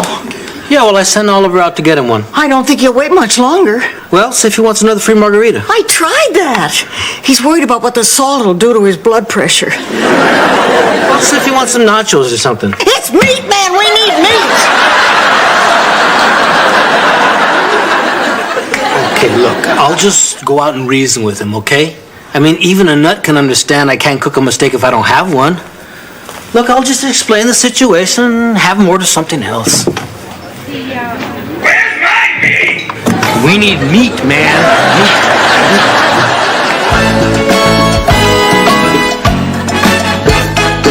I bet 3.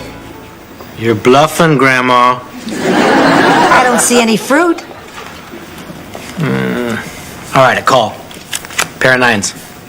3 threes. 3 3. Mama's gonna bake herself a pie. Want another one?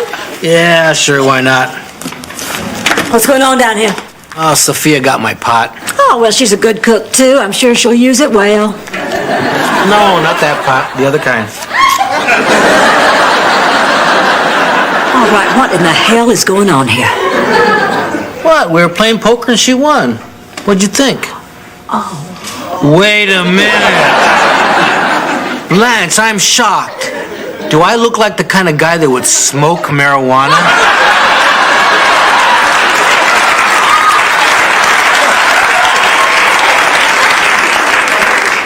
Well, no. Damn straight, no. There you go.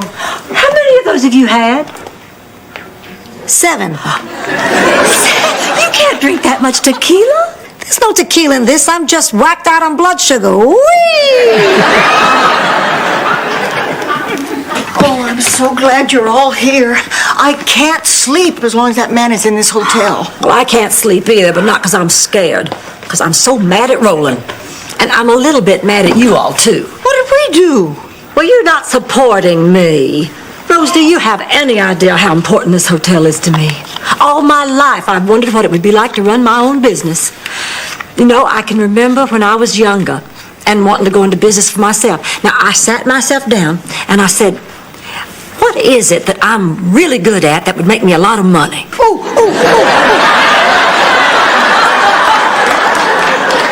It had to be something I enjoyed doing. And something that would benefit mankind. And of course, it had to be something that was legal. Oh. Did you ever go into business, Sophia? Yeah, I ran it out of our apartment in Brooklyn. I put a sign outside that read, "See Dorothy, world's biggest baby, 25 cents.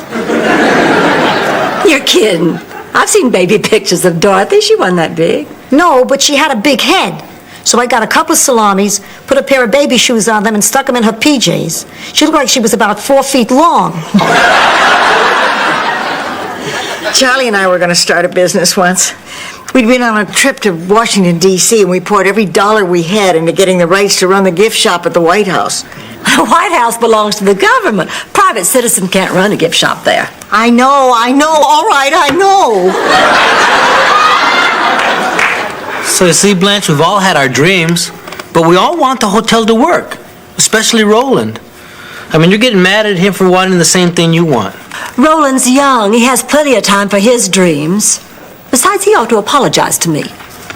I'm going to bed. Would you look in on Oliver? Yeah, sure. Good night.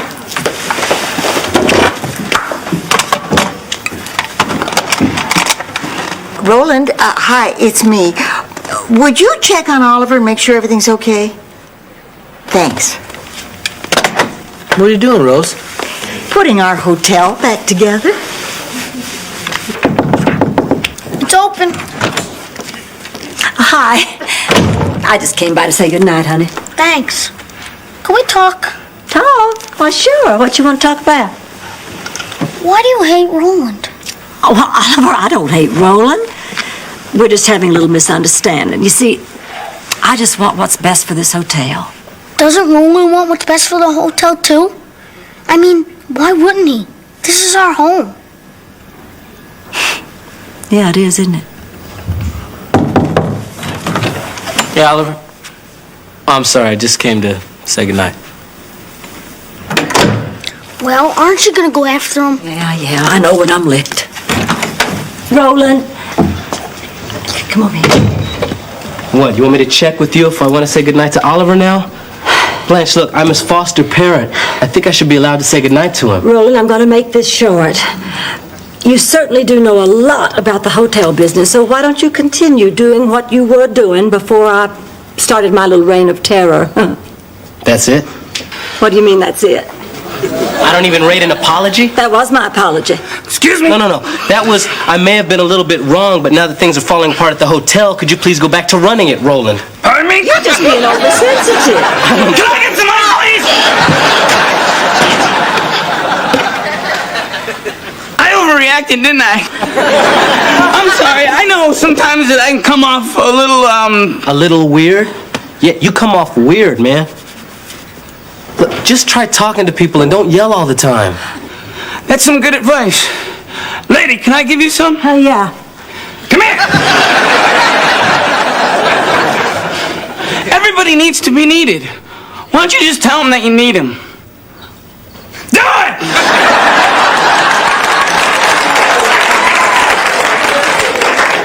I need you. I need you too. Sweet dreams!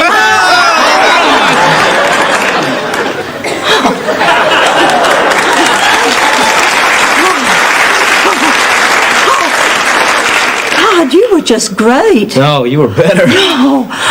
Listen, I meant what I said. I think maybe in my quest to make this hotel work, I sometimes forget to tell the people around me how much I need them. But I do need you, Roland, and I apologize. I accept, thank you, and I apologize too. Okay.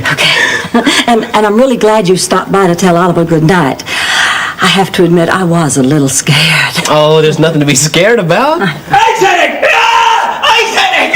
Run this way, run!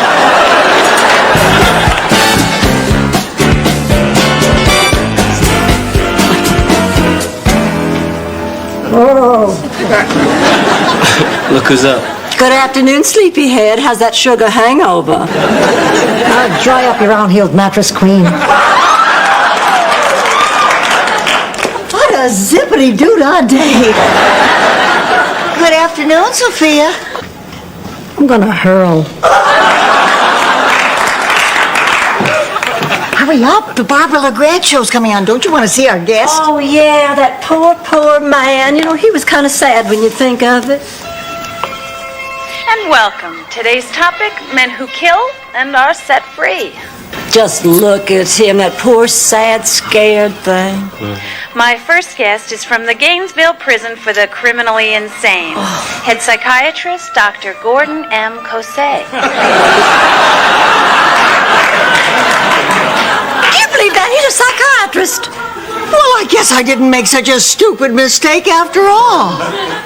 You know, Barbara, murderers need a stress-free environment. So I just want to say to all the killers on the panel, if you're looking for a place to relax, I highly recommend the Golden Palace.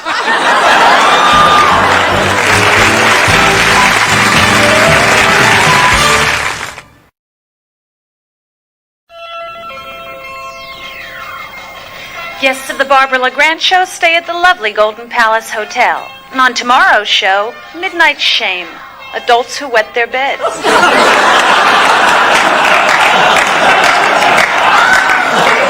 There's something we're used to, huh, babe?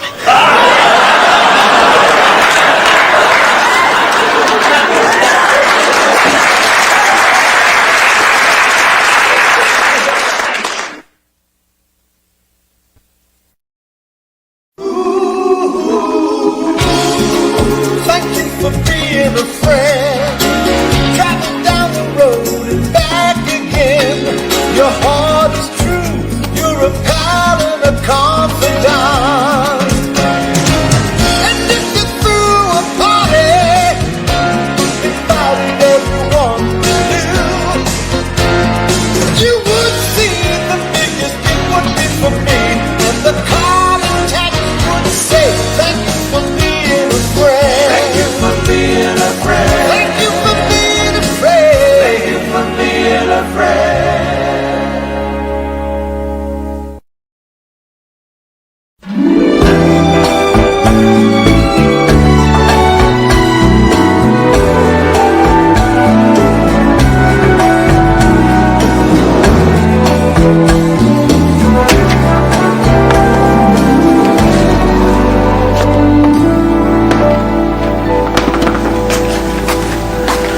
what's this? Oh, Vincent Vale, that self-help guru, he's holding a seminar here this week, man. I read his book, Ready, Willing, and Able. It should be really good. Ready, Willing, and Able. Hey, I saw that movie on the Naughty Network. It's about this cheerleader, see? She gets separated from the team. She has to work her way across country by doing... Yes, well, the book is different. Has a lot of good advice in it. You know, it inspires you to get things done on your own. Yeah, in a strange way, so did the movie. Oh, this guy wrote Ready, Willing, and Able? The book, Blanche. Book? How'd they do the U-Haul scene? The book is different. It's one of those self-help books. Oh, you know, I took a self-improvement course once, but I dropped out. Really? Why? Well, when you have as much going for you as I do, if you just keep improving, it gets obnoxious. Boy, you got out just in time. Oh, Mr. DiCarlo, there you are. Please, I've been here a week. Call me Nick. Oh, all right, Nick. And you can call me anytime. I mean that. Well, thank you. You know, I haven't seen nearly enough of you during your stay here with us. Blanche, I see you every time I come in from the pool. I know, but you always have your robe on. I mean that. Hello, Mr. DiCarlo. You're up early this morning. Oh, it's hard not to be after that wake-up call you gave me. Oh, that's an old St. Olaf custom. Rise and shine. Here's a peck on the face. Give me a little smile. Hoist me by the waist. Fill the tub with water. Spank me like your daughter.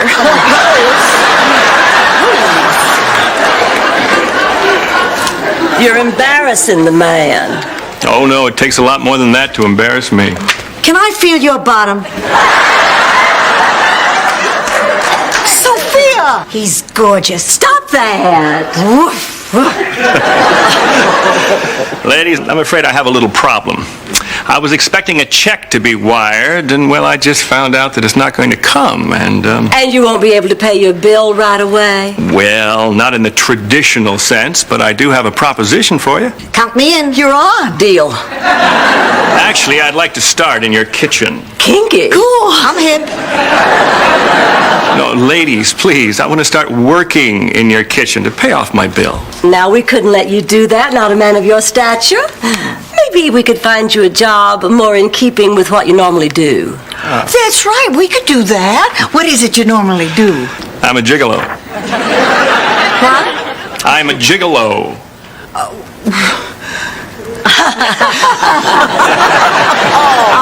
You had us going there for a minute. No, what do you really do? I find wealthy older women become romantically involved with them, and they support me with their money. I got 20 shares in Nabisco. What would that get me? Well, you ought to be ashamed of yourself, Mr. DiCarlo. You're nothing like I thought. That's right. And it looks like we will be putting you to work in our kitchen, doing dishes. And because we despise you so much, you'll have to do it without your shirt. Why not? We own him. You know, I've been thinking about switching careers. What do you have to do to become a gigolo? Well, first you have to look good in suits. I can do that. Second, you have to be courteous and complimentary. Yeah, I can do that. But most important, you have to be able to have sex with women you aren't attracted to. Wow. I've been training for this job my whole life.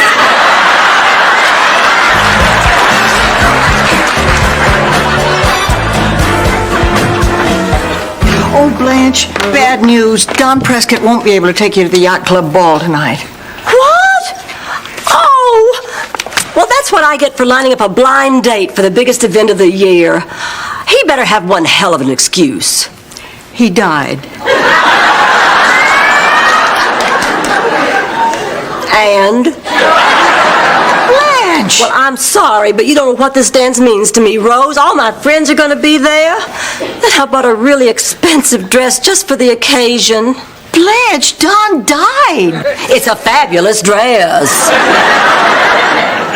Excuse me, I couldn't help overhearing. I'm available tonight. I could fill in for the deceased. Oh, that isn't necessary, Nick. All Don has to do is lie there.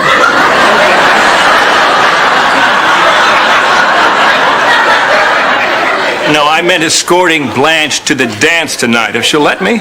Well, I just hate the whole idea of what you do. But it's a fabulous dress. Blanche! Well, I have no choice. Shall I drive? Yes. Donald's brother was gonna drive, but he probably has an excuse, too.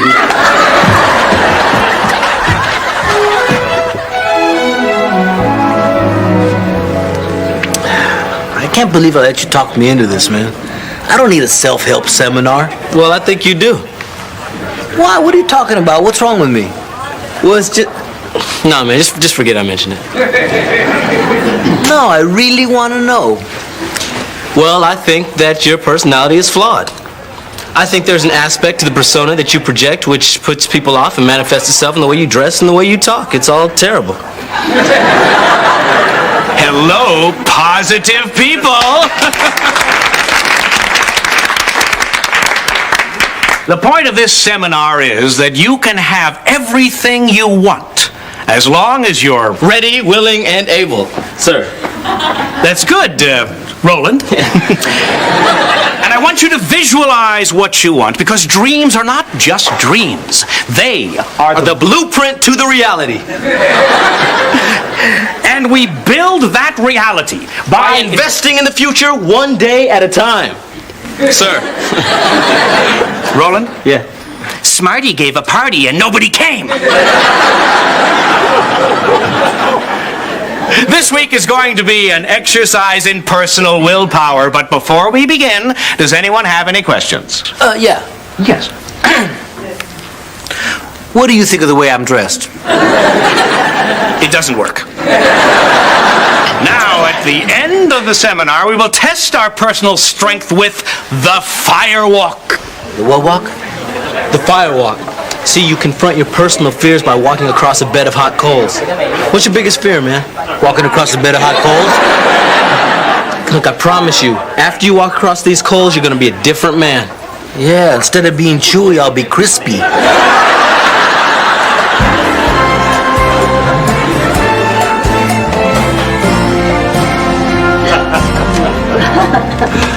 Well, I just want you to know I had a really good time. Oh, well, so did I. You know what I was thinking at the dance tonight? I don't think I've ever met anyone as self-absorbed as I am. I was thinking the very same thing about me.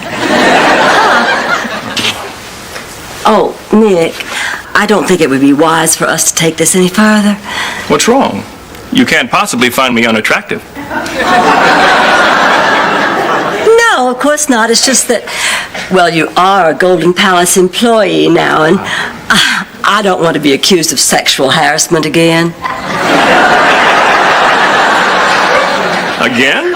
You lick one gardener on the back of the neck, all of a sudden it's a federal offense.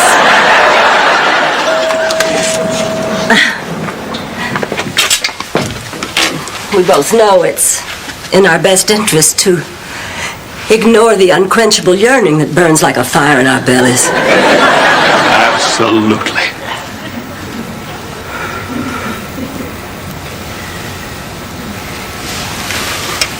Not the hair.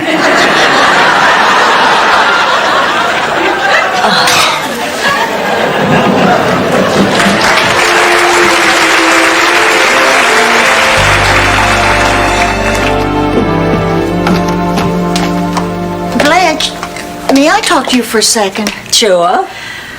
I've been worried about a certain relationship you've been having lately. Rose, if this is about Nick and me, I don't want to hear it. All right, in that case, I want to tell you a fable. About? The Grasshopper and the Gigolo. Now listen to me. Once upon a time, there was a grasshopper who made a lot of noise by rubbing her legs against, well, anything that moved. Rose, look, I can take care of myself, but thank you very much for your little grasshopper story. All right, but don't blame me if you end up being rolled on the kitchen table and dipped in chocolate. Done it. Been there. Well, as of today, I'm all paid up. Already? Sophia gave me time and a half for doing the dishes in my Speedo. Well, now that you're a free man, what are your plans? Actually, being with you has made me think of getting out of this gigolo business. Really? Mm-hmm. Well, what would you do? Well, my brother owns a hardware store in my hometown, Carlinton, Indiana. He's been trying to get me up there for years. Maybe it's time to do that. Oh, no, Nick, don't go. Oh, we're having so much fun here. Why don't you just stay here with me while you look for a job? Well, you can always help out around here. Well, it has been nice. Even if I do have the hands of a longshoreman now. Oh, your hands are much softer than theirs were.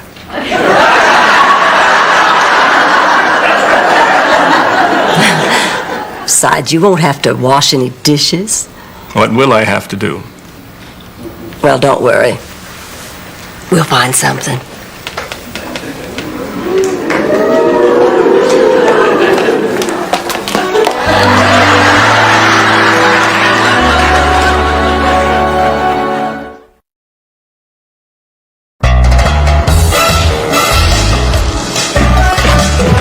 Hey, Roland, you still got that book Ready, Willing, and Able? All right, Chewie, I'm proud of you.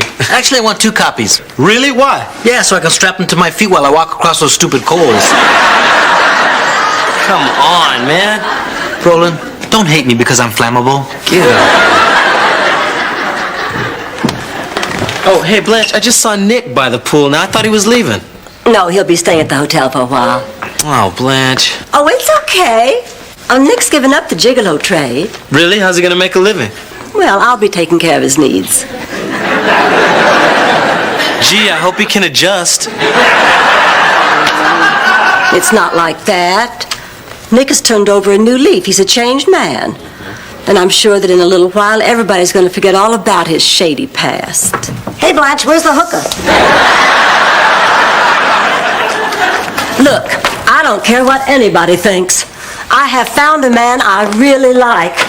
You know, it's been a long time since I went out with anybody this handsome, and you just don't know what it's done for me. So what if I have to take care of him? I like buying him things. And ultimately, it's none of your business. No, Blanche, it is my business. I mean, this guy takes advantage of women. Older women who give him everything they have for a few cheap moments of tawdry sex. I don't want you on that list. That's just sheer jealousy, and I'm not going to listen to another word. Whoa, there's a list?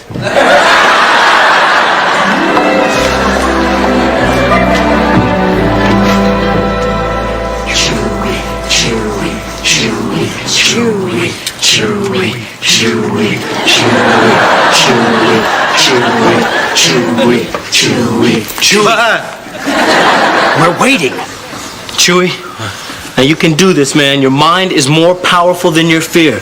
You just have to keep saying to yourself, cool, cool, cool. You'll be fine. Go ahead. Chewy, chewy, chewy, chewy, chewy, chewy. Cool, cool, cool. Hey, cool!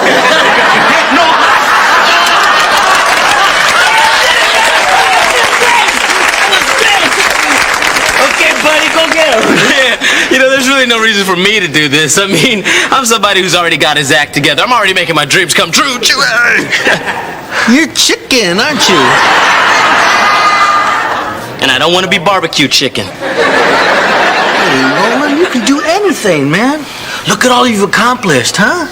Okay, you may be a little bit scared. Okay, you're not scared, okay. But you've got the power, and you're not a quitter. Your feet hurt, don't they? They're killing me. But that's not the point. If you want to make your dreams come true, you got to do this. Now, come on, man. I got faith in you. Come on, Roland, you can do this. Get up there. Just think. Concentrate. Rolling, rolling, rolling, rolling.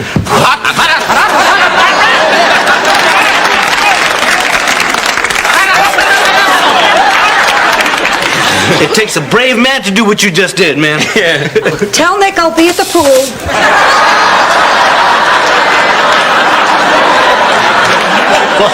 A brave man or an old lady with no circulation in her feet. Teeth as white as ivory, skin as smooth as marble, lips as succulent as fresh fruit. That's beautiful. Now let me tell you some of the things I like about me. Breasts as pert and bouncy as Mary Lou Retton on a trampoline. You really are a very special lady, Blanche. Oh, I think you're pretty special, too. I just wish... Oh, never mind. What? What is it? Well, Blanche, now that I've turned over a new leaf, it just bothers me that you pay for everything. Oh. Why am I letting you do it? I hate myself for that. Oh, you pay for my room, my food, my suits, my shoes. I didn't tell you to buy new shoes. Well, I picked them up when I got the suit. I just feel it's time for me to make a change. So, I want to propose something to you. Oh, Nick, what are you suggesting? That we get married?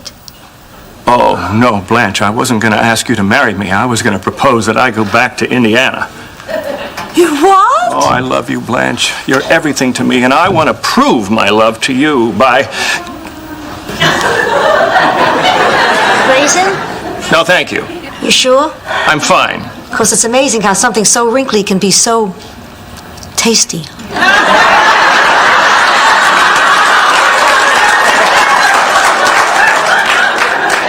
I said no, thank you. How about an old prune? Sophia. That was a double entendre. Yeah, I know what it was. Here, now you just get out. Get out. Anyway, Blanche, I want to take care of you. So I'm going to swallow my pride, work in my brother's store, save up some money, and then come back for you. Nick. Yeah. Oh, you don't know how happy this makes me. Oh.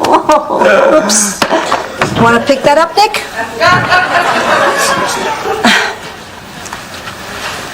Wonderful. Simply wonderful. Here, you get out of here. Get out. Oh, come on, that was clever. Sophia. So when are you going to Indiana? Tonight. I just figure the sooner I go, the sooner I can come back. Oh, well, all right. Well, do you have everything you need? Oh, pretty much. Oh, this is ironic after what I just said. I could use some money. Oh, well, yeah, sure. How much you need? Oh, I was thinking a couple of $1,000. That much? I don't want my brother to think I've come crawling back. 1,500? Yeah, sure. I'll write you a check. Oh, no. Oh, no. Oh, no. Yeah, No. I insist. No. Okay. I'll go get some champagne and we'll celebrate. Okay. I just wish I knew what I did to deserve a woman like you.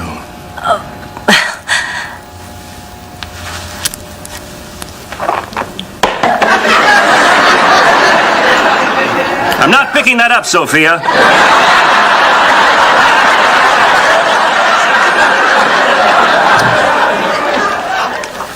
Just the man I wanted to see. Come have a seat, Nick. I'm afraid I can't, Rose. Blanche and I are in the middle of dinner. Oh, she won't mind. Come on, sit down. I made some calls, and I found out there's no such place as Carlington, Indiana. Your hometown doesn't exist. How do you explain that? Okay, it doesn't exist. You're not a gigolo, Nick. You're a con artist. And I have a feeling there are quite a few people who'd like to see you. I'd hate to have to tell them where you are. You're going to ruin this for me, aren't you, Rose? Wait! Can I at least say goodbye to Blanche? Make it quick.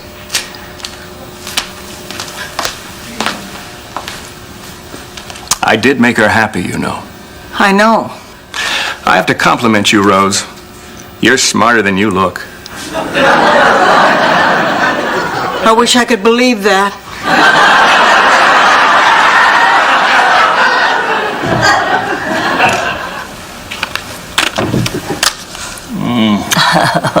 Here's the money you wanted. Oh, and then some.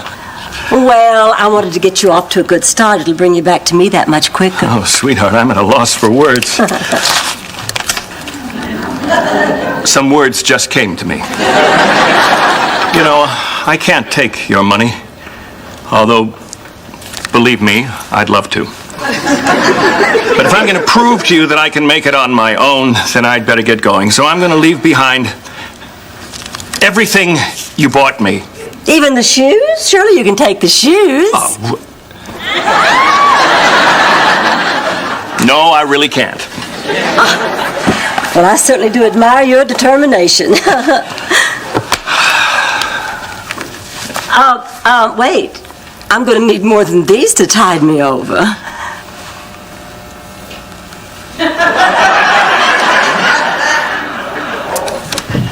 Oh, look, it's almost time for my favorite show, Cops.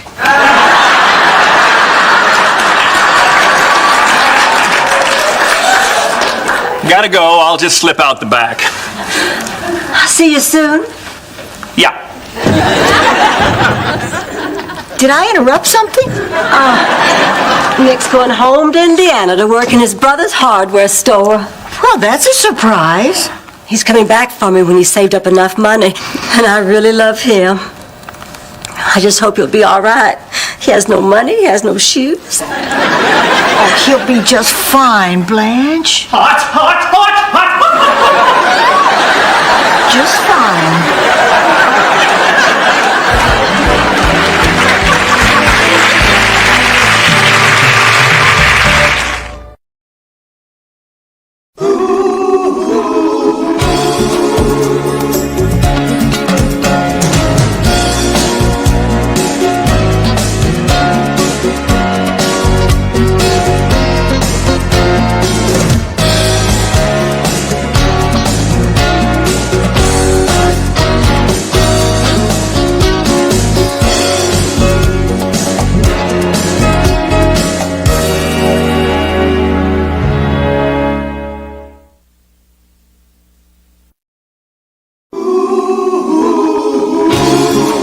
Thank you for being a friend.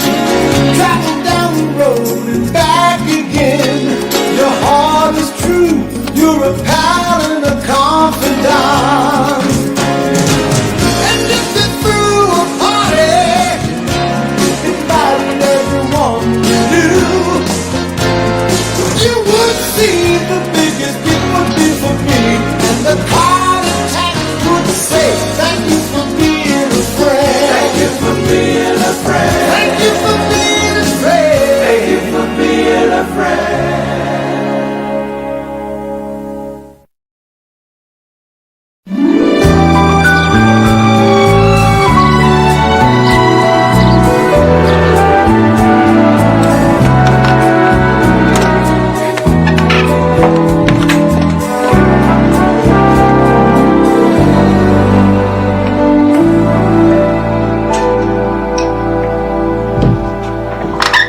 Boy, business stinks. Just 3 tables all day, and I've only made $7 in tips.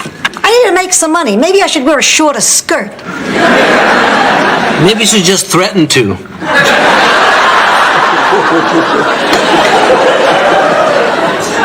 What silly little thing do you need money for now, Sophia?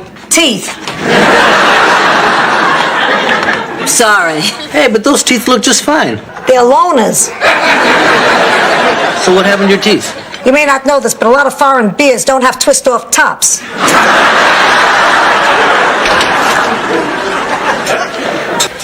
Hey, Chewy, you got any old cans lying around?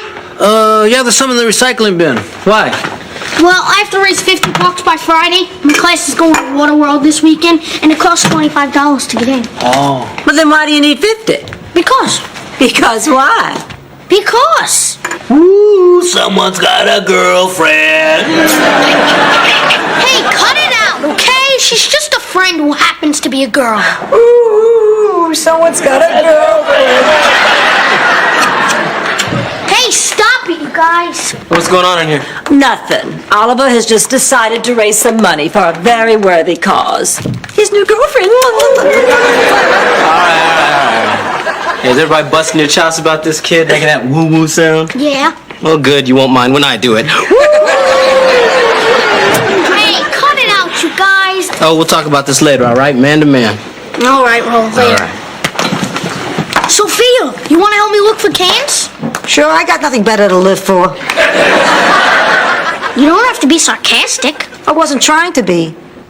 Oh, God, I wasn't trying to be. I'm so depressed. How am I supposed to go on?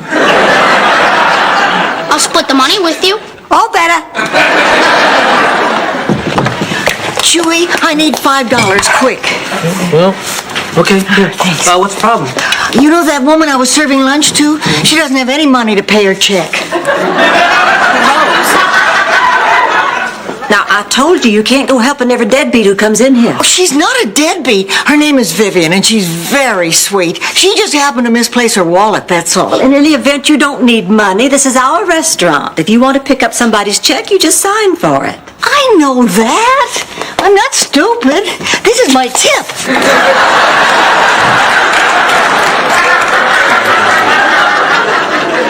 Oh, Roland, I'm here, you know, if you need any help talking to Oliver about dating.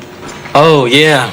I guess it is about time I had that little talk with him about, you know. Sex. Well, you can say it. It's not a dirty word. Yeah, go ahead and say it. Okay, when Chewy says it, it's a dirty word.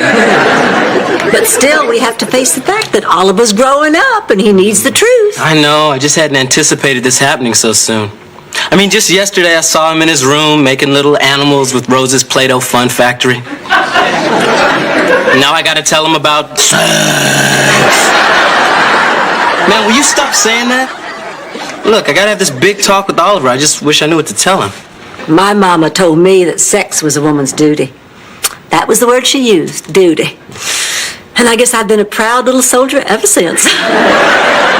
Soldier, you're a 4-star general. I salute you.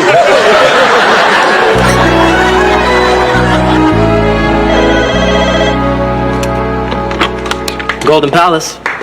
No, sir, we don't serve Chinese food. This is the Golden Palace Hotel. You want the Golden Palace restaurant. Another call for that new Chinese restaurant? I'm glad business is good for somebody. $7 in tips all day, and then we get stiffed on the old lady's bill. Left my purse at home. Please, I used that line when I was in my 70s. Well, whoever this Vivian is, Rose sure does seem to like her. Probably because she's been willing to listen to St. Olaf stories for about an hour. Golden Palace? No, we don't serve any Chinese food. This is the Golden Palace Hotel. You get a lot of those Chinese restaurant calls? Yeah, at least 20 a day. Really? 20 a day? Ka-ching! So there we were, just me and Inga Johansson on stage, as the mayor of St. Olaf, Gunter Handentil, picked up the megaphone and announced, "This year's Miss Gouda Cheese is Rose Lindstrom." Oh, Vivian, I don't think I've ever been happier than when that band played that polka and they put that fragrant crown of Gouda on my head. That is the most wonderful story I can remember hearing in a long time. May I say something? You remind me in so many ways of my mother. We used to do this a lot, have lunches and just gossiping and telling stories. I'd forgotten how much I missed those talks. Well, if you'd like, why don't you just call me Mama? That's what everyone calls me anyway. Mama? Mm-hmm. All right, that's what I'll call you from now on. Would you like some more tea, Mama? Oh, no, thank you, Charlene. Who's Charlene? Well, you are, silly. Honestly, Charlene, I don't have time for these little games of yours. Mama is very tired now.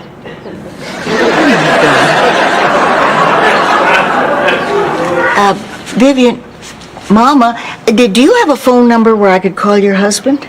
Charlene, Daddy is in Germany now, fighting in the war. But I'll tell you this. Mr. Hitler better start running if he ever meets up with your daddy before he has had his coffee. Charlie's going to take a little nap now. Will you walk me to my room, Charlie? Of course. Mama.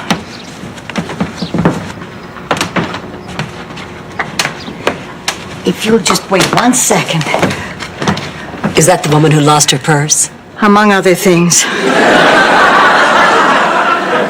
Where's Roland? Oh, he's in the office. Oh, wait, give me a key to an empty room. I'll explain later. You'll explain what later? Oh, my goodness, I know you. Well, I'm Roland Wilson. I'm the manager of this hotel. You don't fool me, Mr. Liberace. Say what? It's nap time. I want to talk to Liberace. Excuse us, ma'am. Rose, I'm a little worried about this. Well, you don't need to be. You don't look a thing like Liberace. Well, except when you walk. Rose, I think your friend has some problems. Roland, she's in trouble. Maybe she was abandoned. I've read about this. I mean, people dump their elderly. It happens all the time. Well, maybe she's just lost. Look, in any event, don't get in over your head, okay? Now, I've got to go to the accountant. I want you to call the police. As of this moment, we are all liable if anything happens to this woman. Okay. Mr. Liberace, will you be playing in town anytime soon? Ma'am, I'm not Liberace. Oh, there's that famous walk again.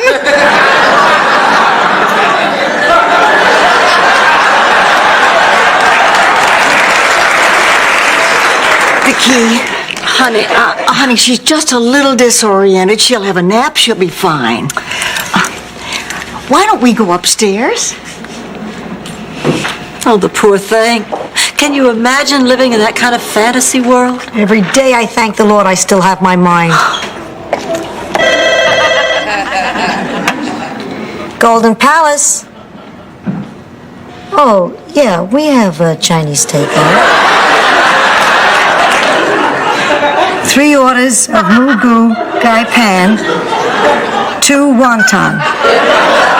Your name? Okay. My name? Who, me? Yeah, that's it. Who, me?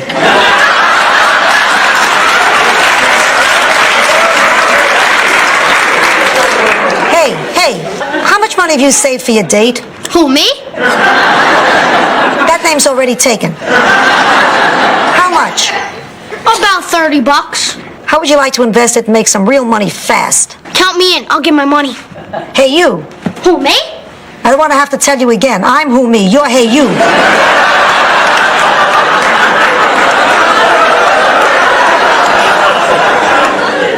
I like it.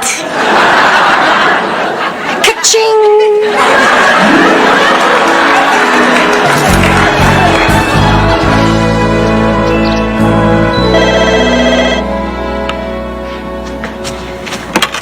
Golden Palace. Oh, yes, Mr. Gross. 1 mushu pork and 3 pot stickers. We'll have that to you in less than 30 minutes, or it'll take longer. Rose, hold it right there. Rose, an old woman upstairs just asked me if she could swim in my piano-shaped pool. Who do you suppose that could be? I have no idea. Rose, Vivian is in this hotel. I don't know what you're talking about. Charlene, look, your favorite. Doubles.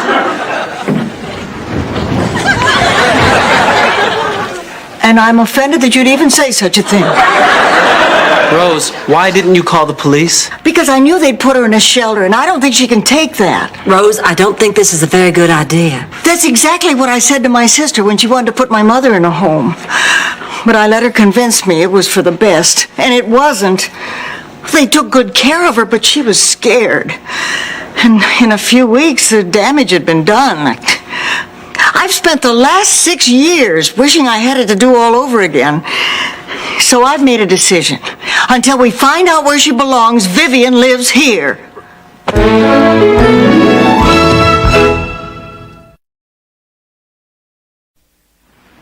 Rose, you cannot keep Vivian at this hotel. I told you, Roland, I have my reasons. You wouldn't understand. I know you think you know what you're doing, Rose, but if you don't follow... No, Roland, I do know what I'm doing. Rose, wait a minute. Roland, no use. You cannot talk to her when she gets that way. She has a real stubborn streak. 7 years she worked on that Rubik's Cube. 7 years. And that was just to get it out of the box. But seriously, I'll go talk to her.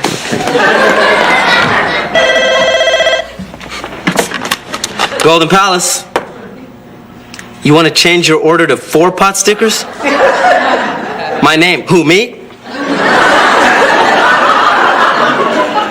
No, I don't have a cold and I didn't take your order. Who would come up with a ridiculous name? Sophia! Sophia! We need another sizzling rice, and we're getting low on fortune cookies. Okay, got it. What the hell is going on in here? Nothing. Normal lunch. Get out. You're taking those Chinese restaurant orders. Oh, I am not. 我们还要一黑金饺。马上来，马上来。 Okay, so I am. Who is she? That's Dr. Fong. She's a friend of mine. She's also one of the best acupuncturists in the country. She also makes a mean butterfly shrimp. Butterfly seam. Look, you can't do this. We're doing this for the kid. He needs to raise some money for his big date. We're just trying to help him out. You know, so maybe after his class trip, you can take her to a movie or something. Oh, well, how much have you raised so far? $1,200? $1,200 for a movie? Popcorn?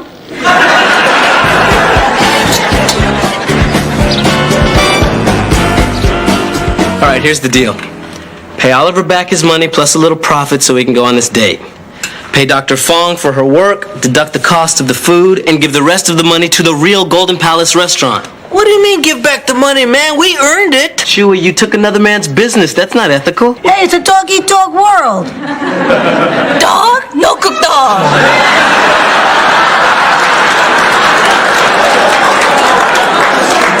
Rose, as for Vivian, you know she can't stay here. Roland, I stayed up all night talking with this woman, and even though I don't know who she is, I know her, and she thinks I'm her daughter. Blanche, what do you think? $1,200 is a lot of money. I think we ought to serve Chinese food all the time. No, about Vivian. What would you do about Vivian? Who, me? Leave me out of this.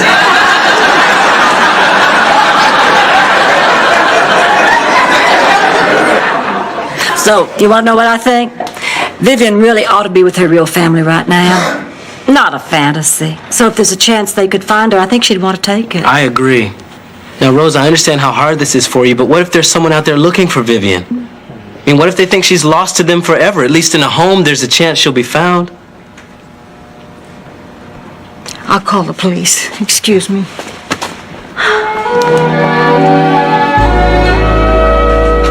Vivian's having tea in the dining room. I don't want to watch when they take her away. You're doing the right thing, Rose. I know. Mrs. Nyland, we're here to pick up the older woman. Her name is Vivian. Yes, ma'am. Listen, we have some papers for you to sign. Is there any way we could... Yeah, we can use the back office. Isn't there any way she can stay with me? I'm sorry, Mrs. Nyland. Don't worry, ma'am. She'll be well taken care of. This way?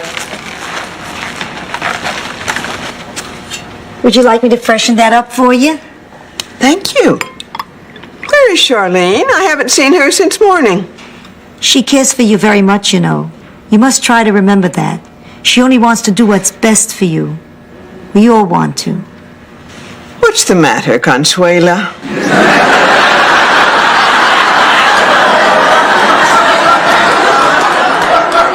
Oh, my goodness. You're not pregnant, are you?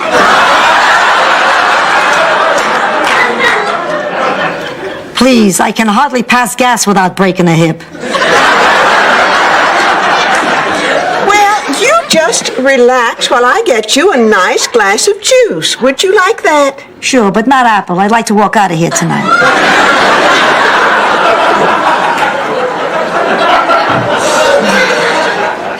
Oh, God, I wish there was a way out of this. Come on, Vivian. You're going for a ride. What? No, you got the wrong old lady. I'm Consuelo. Sophia. My name is Sophia. Sane as a rock. Come on, test me. Test me. Okay, let's go. Come on. Wait a minute. You got the wrong old lady. You got the wrong old lady. Help! Help! You got the wrong way. I don't want to go. Help! Don't listen, Rose. Trust me, we did the right thing.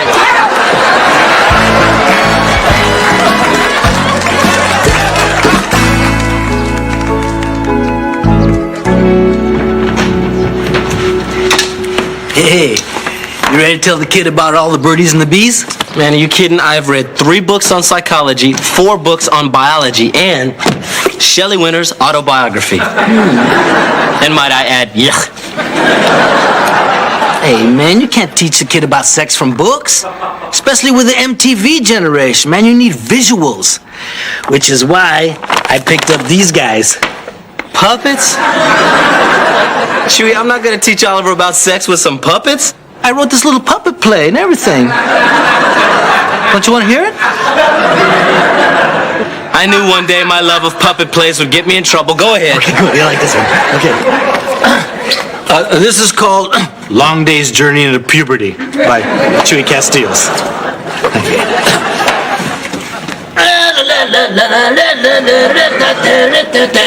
Whoa!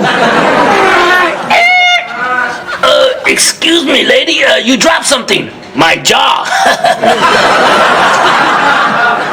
What's your name? I'm Susie Badgirl.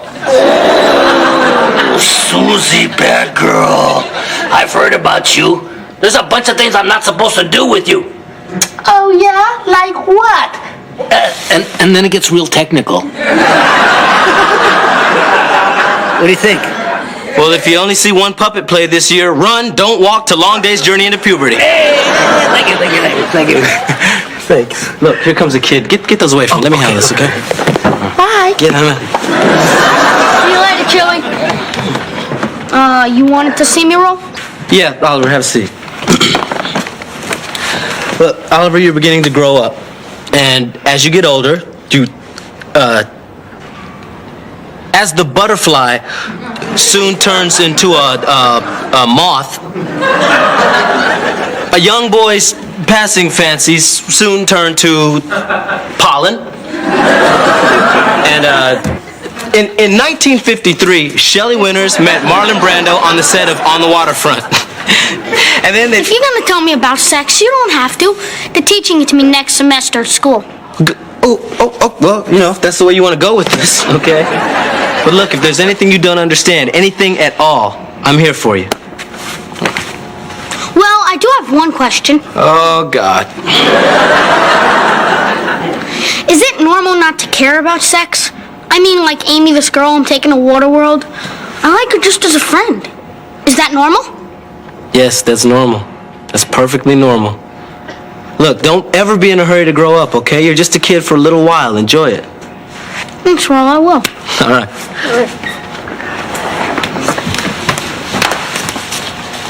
Chewie did his puppet play without me. Who played Susie Badgirl?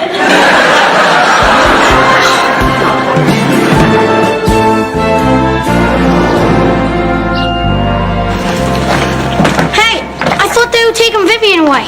They did, Oliver, about an hour ago. No, they didn't. She's outside. Oh, there you are. Oh, no. She came back, Roland. She must have escaped. It's a sign. No, if she'd escaped, the police would have called us. Something else happened. Well, I don't care what happened. It's not going to happen again. From now on, Vivian lives here, and that's final. Where's Sophia? You don't think they took Sophia? Oh, we've got to straighten this out. Hey, what's the rush? I'm home. Oh, Charlene. You had me so worried. Charlene was looking for her down at the shelter. After an hour, I finally talked these guys into bringing her soul down here. Mrs. Petrillo, again, I apologize. And I'm sorry I made you frisk me so many times. And it's not like we're even. Sophia told us what you did. You probably saved Mama's life. I was worried, sick. I've been looking all over for her. Thank you. Oh, no, please. It was a pleasure. Your mother's a wonderful woman. You promise you'll bring Mama back to visit us? We will.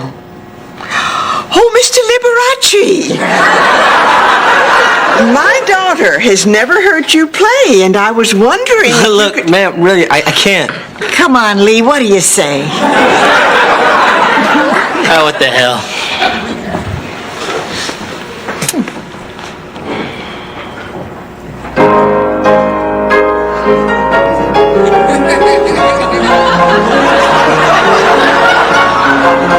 Isn't he wonderful?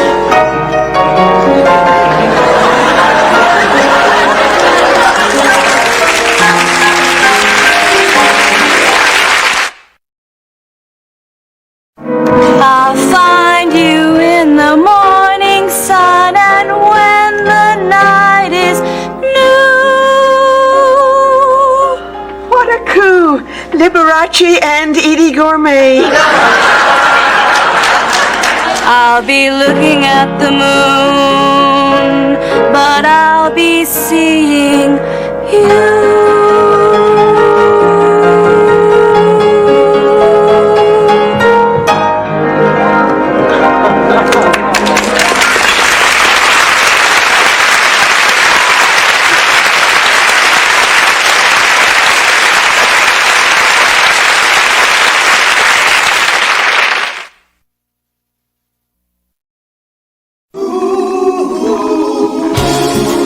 Thank you for being a friend. Traveling down the road and back again. Your heart is true. You're a pal and a confidant. And if you threw a party, invited everyone you knew, you would see the biggest it would be for me. And the card attack would say, thank you for being a friend. Thank you for being a friend. Thank you for being a friend. Thank you for being a friend.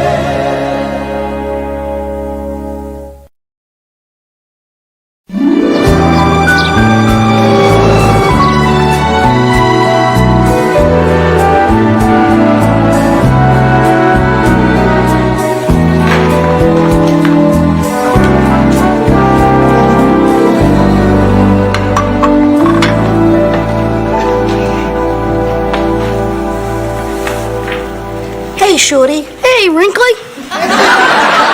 Need help with your homework? Kind of. I'm studying the technical names for all the body parts, but I can't figure out what this thing is. That's a throat bone. There's no bone in the throat. There isn't? Hey, I'm choking. Sophia. Hey, Roland, can you help me with my homework? Yeah, kid, set up in the office. I'll be right there. Oh, Roland, you don't have to be here. I gave you the night off. No, I kind of want to stay in for Oliver. It's okay. I don't mind. I'm a workaholic. Oh my God, he's been drinking workahol?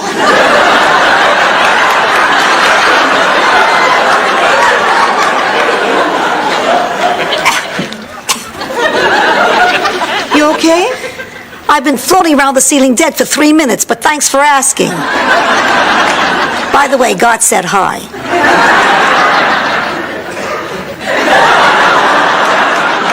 Rose, don't you think it's kind of strange that Roland hasn't taken one night off since we've been here? And I know why. He's lonely. He hasn't been dating. There's no love in his life. I should know. I'm the expert on love. Oh, please get real. You've had, what, 3 men in the last 40 years? I had that many between the Kennedy and Oswald assassinations. Yeah, and how many of that faceless horde say I love you? Honey, if I touch them in the right place, I can get them to say it's howdy doody time. Well, I still say Roland needs a girl, and I'm the one to find her, not you. Well, let's not make this into a contest, Rose. Why not? Chicken? No. You afraid I know more about men than you do? No, I just don't think we ought to meddle.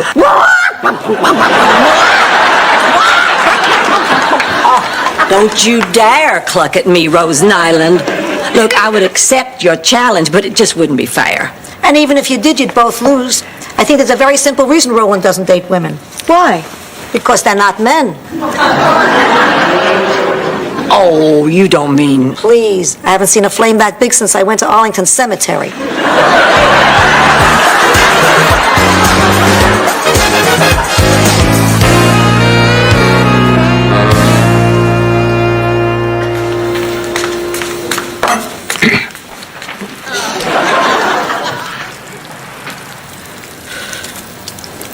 marble. To make a good marinara sauce, you have to simmer it at least 24 hours. That's clam chowder. Perfect. Where did I put my glasses? Hey, everybody, listen. The TV station called and they want our chef to do a cooking segment on Good Morning Miami. All right, I'll do it, but this is the last time. Oh, please. We have a great chance to promote the hotel on television, and I'm going to let you go on and blurt something out? What do you mean, blurt something out, you silly posturepedic with a face? Look, Sophia, I know that you're a better chef. But I have TV experience. Really? Oh, yeah. Super Bowl 21. That was me behind Brent Musburger, remember?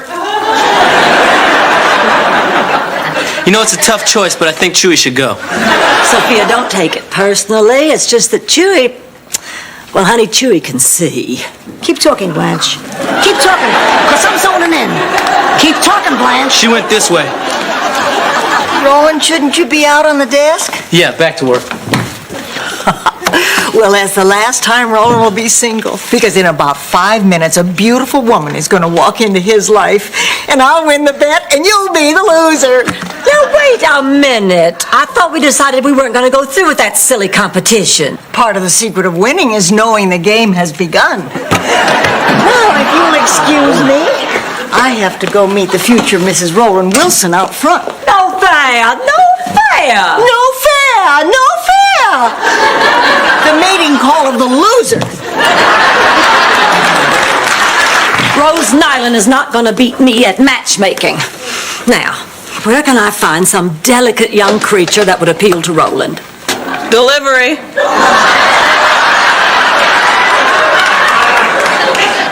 Do you have a minute to meet a gorgeous man? Well, can I freshen up first? Oh, sure. I'm fresh.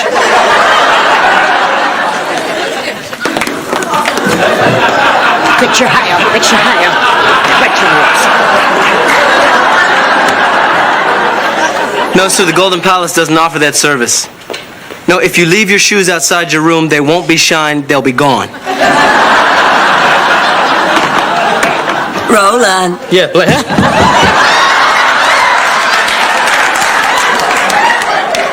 Roland, this is a friend of mine that I just think you're really going to like. This is your friend? What's her name? Roy. Actually, this isn't my smock. That's enough, Roy. I just feel like you two are really going to be able to make a go of it. Could you excuse us? Blanche, this woman is covered in meat stains. Look, she's scaring away the guests. Now, look, I'm sure she's a nice person, and really, it's not her. It's the blood and the hook. Stop it. Why are you resisting this? You're both so similar. Similar in what way? Well, you're both, you both have, you're both. We're both black, right? Black? Hey, you know what? Blanche! Oh, all right. I don't know a lot of black people, okay? Besides, this is just to tide you over. I'm still looking. Sorry, Roy. You know how men are. No, I don't. Blanche, you make me sick. Fixing him up because of his skin color. I've got someone coming who's going to like Roland for Roland. Oh, there you are, Mr. Raschuti. How do you like your room? Oh, it's exquisite. Thank you very much. Now, where's this tasty little Slim Jim you've been filling my ears with? I'm with her. Sophia, how could you? He's a guest. I'm bringing him in as an expert. He'll ask a few questions. We'll get an answer. Potpourri? No, thank you. Straight, no chaser.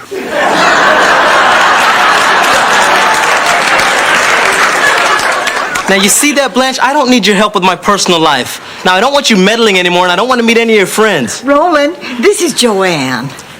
So this is the last time I'm going to do this for you.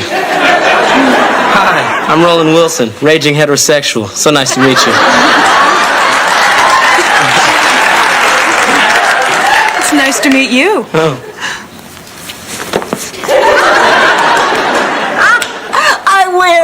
Roland wins. It's a win-win situation. Oh, except for you, Blanche. You lose.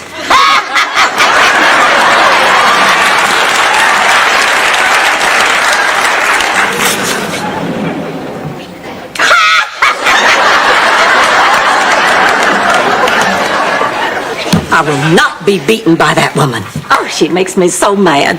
Don't sweat it. Between you and me, that date won't work out. I think Roland's still hung up on Trisha. Trisha who? Trisha Waters. She's Roland's old girlfriend. I've seen pictures of her. She's really pretty. Oh, well, why did they break up? I don't know. I guess because she moved back to Atlanta. Atlanta, huh? Well, I don't think this contest is quite over yet. Chewy, this is the third complaint today. Table number 5 says the soup is too salty. But I didn't put any salt in it. Well, I hope you get it together before Good Morning Miami. I don't want you embarrassing yourself on TV. I never get complaints like this, man. This is weird.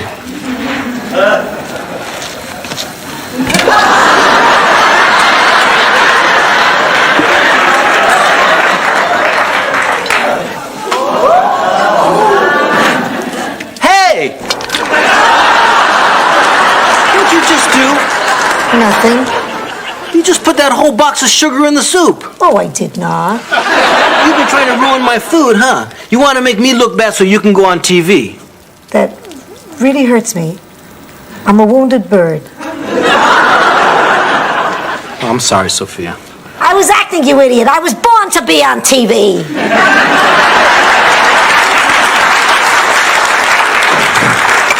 Chewy, I just did the most wonderful thing, and you can't tell anybody. What, Blanche? I went through Roland's phone book and found the phone number of his old girlfriend, Trisha. I sent her a ticket, and she'll be here soon. Isn't that wonderful? Yes, it is. By the way, you must promise never to do anything wonderful for me, okay?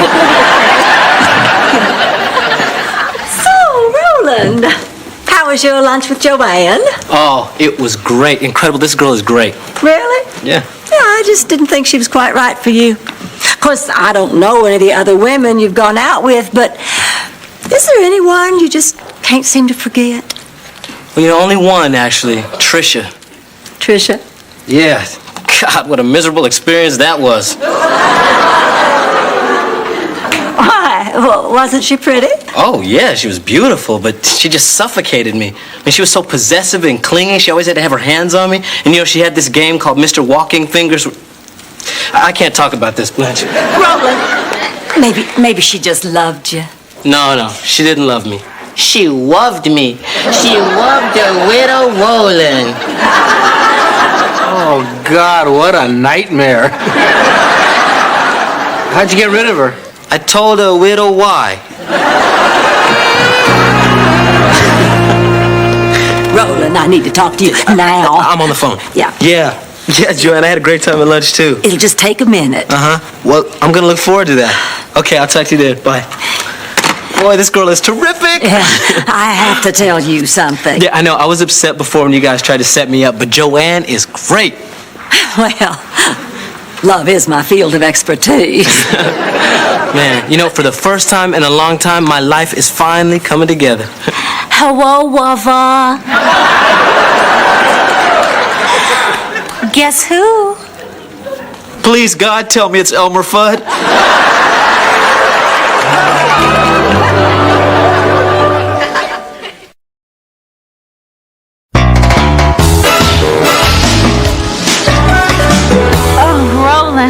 I was just stunned when I got your telegram. And you didn't need to send the plane ticket. I would have been more than happy to pay for it myself. Now you tell me. What? Now you tell me her name. See, this is where you introduce us. Oh, Blanche, this is Trisha. She's an old friend. Oh, well, Trisha, it's a pleasure to meet you. Actually, Roland isn't quite telling the truth. See, I'm more than just an old friend. I'm an old girlfriend. We used to date right up until the time he entered the priesthood.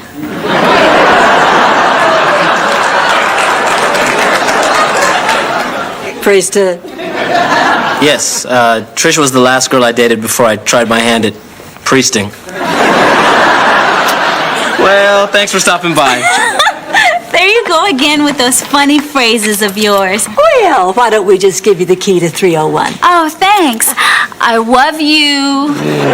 Take care. I'll be thinking of you. Okay. Will you be thinking of me? Oh, yeah.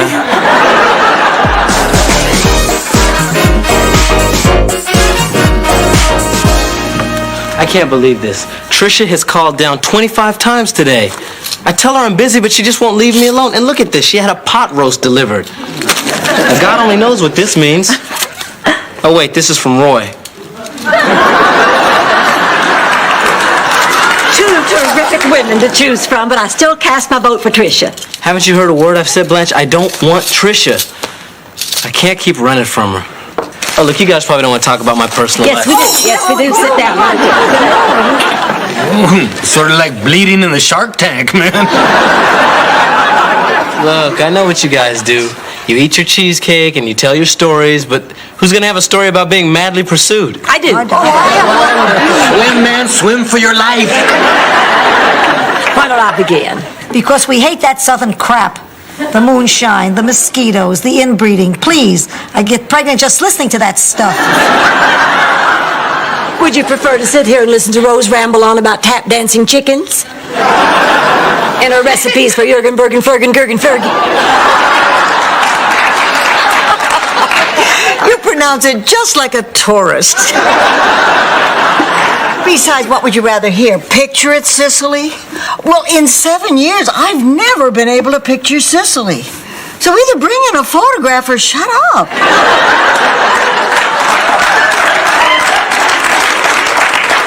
Look, you guys, I really shouldn't have brought this up, okay? It's my problem. I'll deal with it. Oh, okay, I'll skip the story.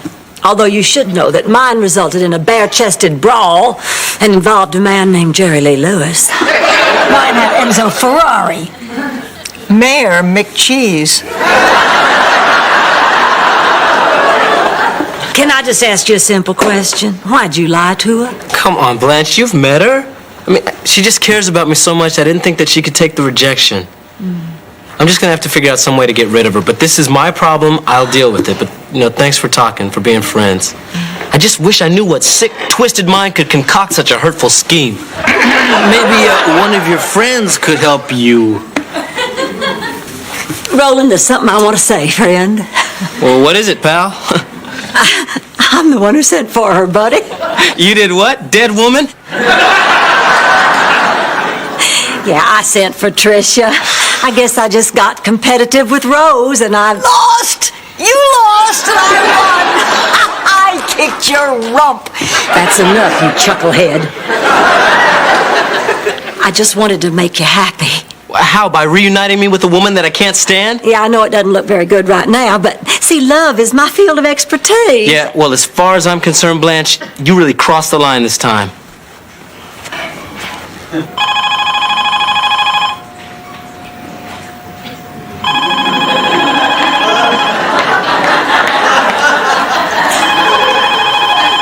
Aren't you going to answer it? What? The phone's ringing. I know the phone's ringing. It's been ringing all day, Blanche. I'm not deaf. Yeah, I'm not deaf either. Golden Palace, certainly. For how many nights would that be? Sophia, the phone stopped ringing. Suppose this will go down on my permanent record. Look, that was Trisha's room, Blanche, and I just can't talk to her. And you know what? I shouldn't be talking to you either. Roland, I know you're upset, but we can't afford to lose business. Now, if you're not going to get the phone, then let Sophia get it. Golden Palace. No ring that time either, Sophia. Little joke to relieve the tension. Well, here you are. Meet me at the airport. What a joker. So, what do you want to do today? I can't do anything today. I've got to work, Trisha. Well, baby, I thought you wanted to see me. I mean, isn't that why you sent for me? You just don't get it, do you? Get it? What do you mean, get it? No, I don't get it. I'm not getting it either. Let it ring. Look, we need to talk. Let's just go in the other room, okay? Roland. What are you going to tell her? Well, any suggestions? Oh, no, wait. You've gone way too far out of your way to help me already. Well, why don't you just tell her the truth? She's not a child. I can't. It'll hurt her too much. Well, it'll hurt her either way. I mean, just be honest. Deep down, everybody wants to hear the truth. She'll thank you for it later. You didn't thank me when I told you you looked like a cheese blintz in a wig.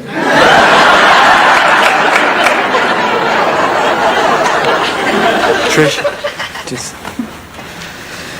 Look, this is very difficult for me, but if we don't have honesty in this friendship, then we don't have anything at all. So please understand what I'm about to tell you is the truth and nothing but.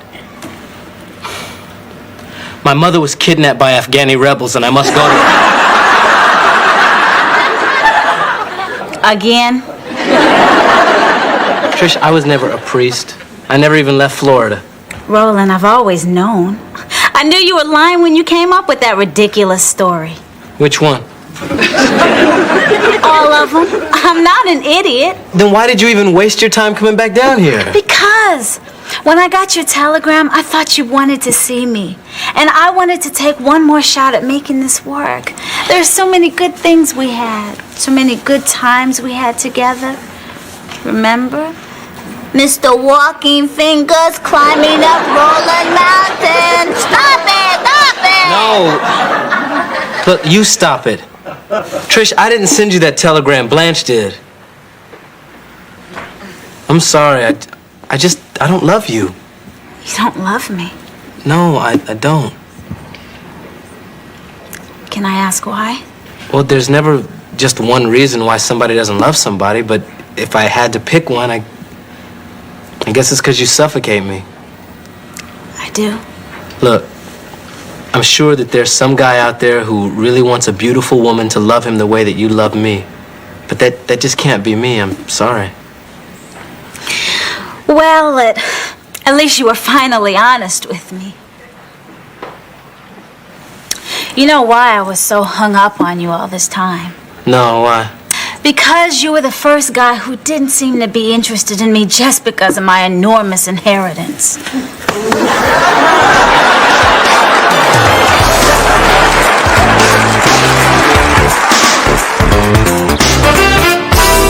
Chewy, how did the TV taping go? Oh, man, I was on fire. I sizzled, I sauteed, I baked, I browned. Then I figured I might as well get off the beach and go do the show.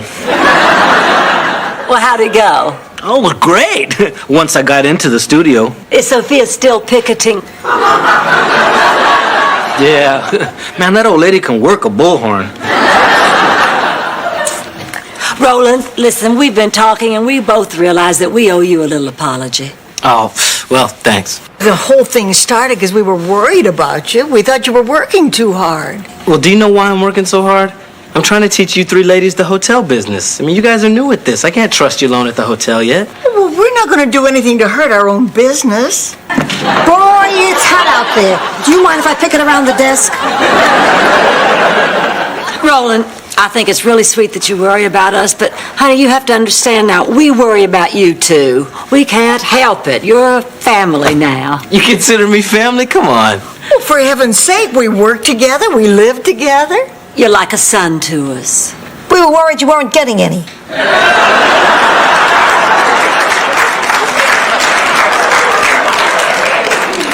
Well, I'm really fond of you guys too, but in the future, please don't go messing around in my love life. I mean, I'm capable of handling that myself. You know, this matchmaking thing, it just does not work. Ready to go to lunch, Roll? Okay, this time you got lucky. So Roland's going out with Joanne, huh? I'd say our score is Chuckleheads 1, Tramps nothing. Hey, are you guys sure you're gonna be okay here without me? Go ahead. We're capable of running this hotel. Golden Palace.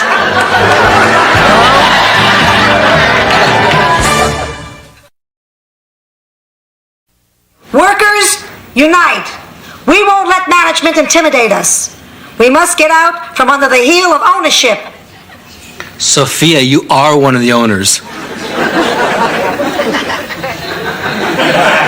Everybody back to work.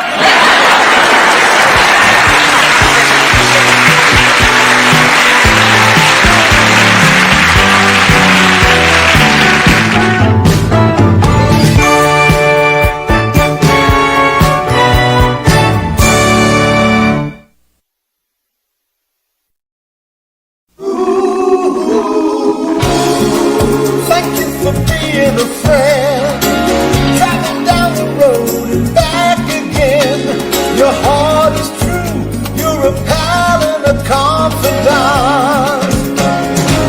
And if you threw a party, invited everyone you would see the biggest gift would be for me, and the contact would say, thank you for being a friend. Thank you for being a friend. Thank you for being a friend. Thank you for being a friend.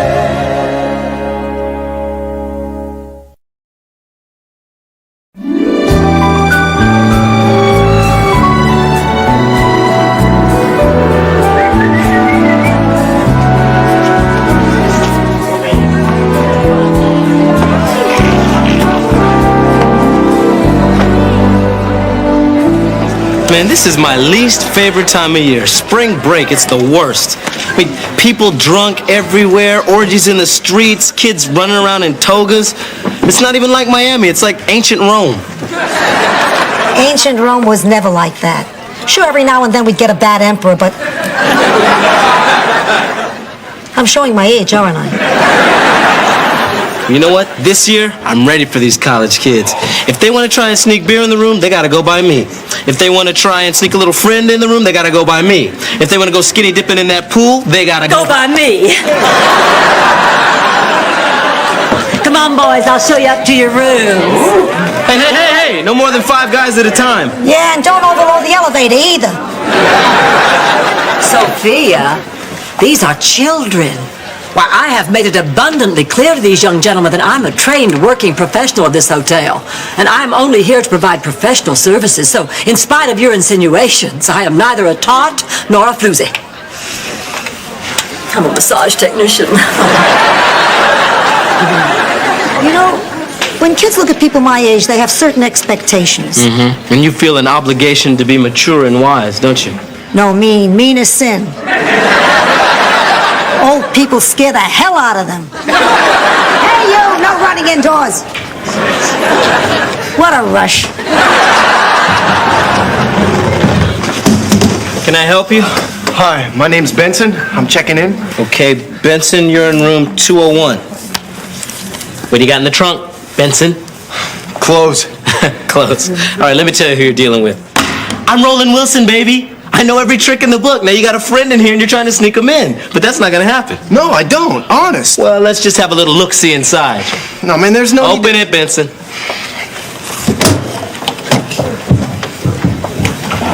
Look, I just want to check into room 201. All right, you're clean. But I'm gonna be watching you.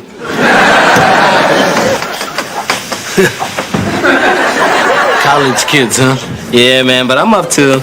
You know, I had my party days when I was in my frat. Yeah, me, the Stooge, Creeper, Snake, man, we had some great times. Stooge, Creeper, and the Snake? Yeah. Well, you know, when guys are in a frat together and they like each other, they give each other these great nicknames. You know, it's kind of a tradition. Oh, yeah? What was yours? Roland. Hey, man, where'd you go to college? Me? I didn't, man.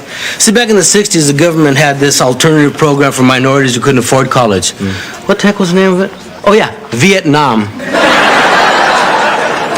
And it was before I shipped out. Me and my buddies got together. We had our own spring break. Really? What'd you do? Oh, you know, the usual. Partied all night, met a girl, built a 43-foot burrito. It was almost a world record, too, man. Except we ate it before we could get the Guinness people down there. I wish I had another shot at that. Wait a minute. Why would you build a 43-foot burrito? Same reason Picasso painted noses on the sides of women's faces. Oh, because he was a great artist? Is that why he did that? Wow. I did that burrito because I was wasted.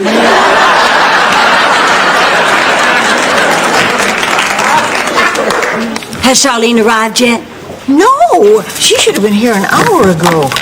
I better call the airport at St. Olaf and check on the flight. I didn't know St. Olaf had an airport. Well, of course it has, silly. It's a major metropolitan area. Hello. Yes, is this the St. Olaf International Airport? Oh, yes, I can hold. He's giving someone a haircut.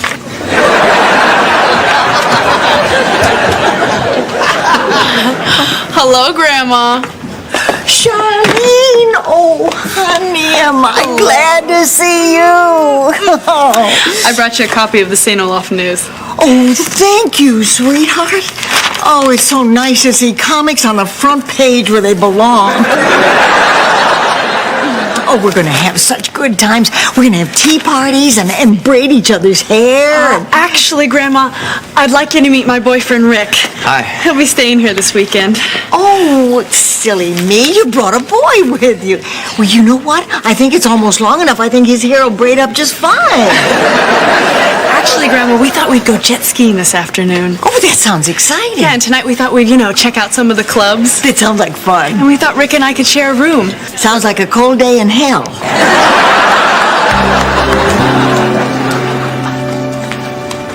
Benson, hold it.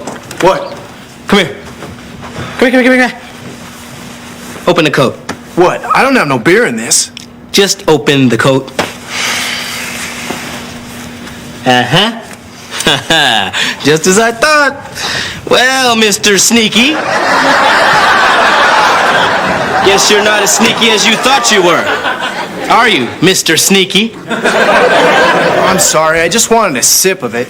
To get that crazy feeling. Pretty irresponsible, huh? Nah, don't worry about it. I just don't want that kind of thing happening in this hotel. I was stupid to even try. You bet you were. Hey, sorry about that Mr. Sneaky crack. Forgotten. All right. Sophia, table 1 is threatening to eat someplace else if you don't get their dinner on the table in 2 minutes. I'll take care of it. Listen, you kids. Don't mess with my work furlough program. I can't promise I won't kill again.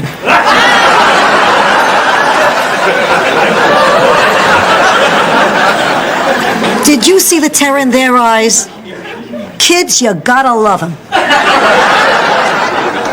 Hey, Blanche, I'd like you to reconsider this giant burrito. The answer is no. Blanche, doesn't the idea of a 43-foot burrito excite you?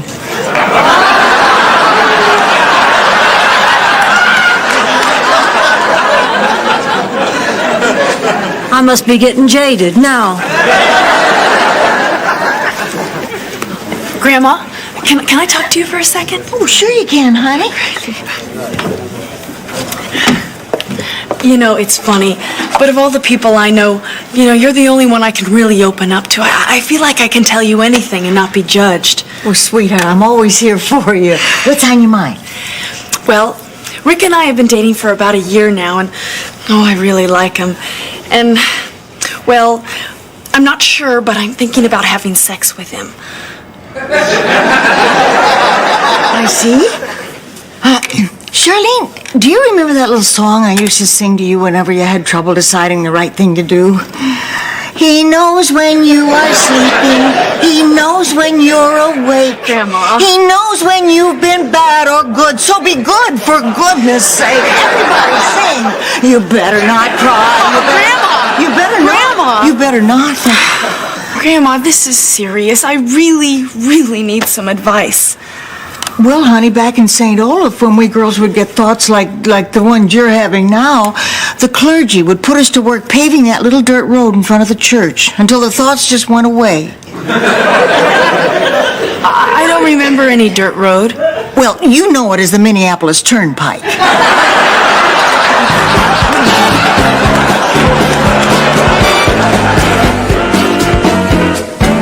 And now, the sting.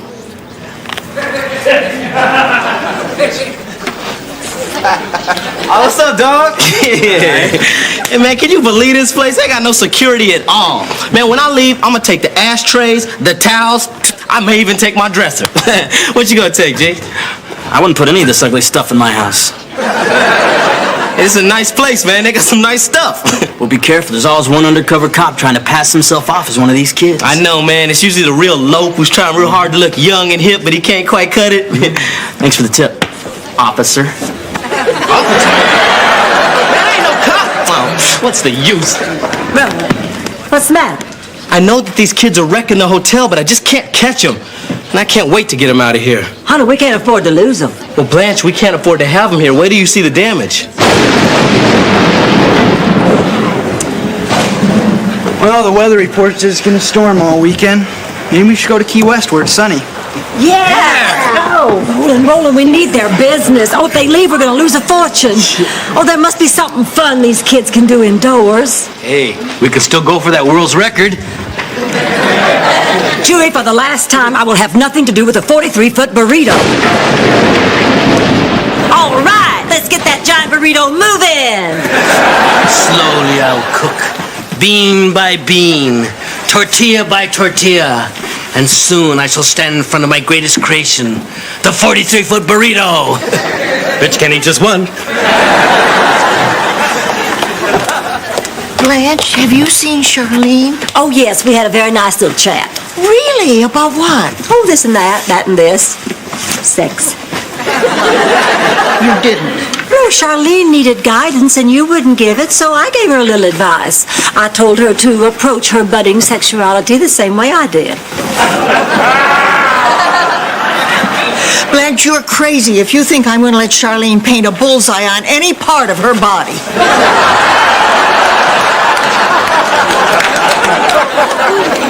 Charlene, open up. Tell me you didn't listen to Blanche. Oh, no, I'm too late. You are in big trouble, you. Oh, no, Grandma, you got it all wrong. We're just getting ready for our snorkeling lesson. Look at his equipment. I will not. I'll be downstairs. How could you embarrass me like that? This is all Blanche's fault. I mean, this was going to be such a wonderful week, and now she had to go and ruin it. All I wanted to do was spend some time with you. No, Grandma. You want to spend some time with some little girl who's not here anymore. And if you can't see me for who I am, then I can't stay here. Oh, Charlene, no. Come back. I'm just trying to protect your reputation. Charlene, ready? Oh, no, word's gotten out already.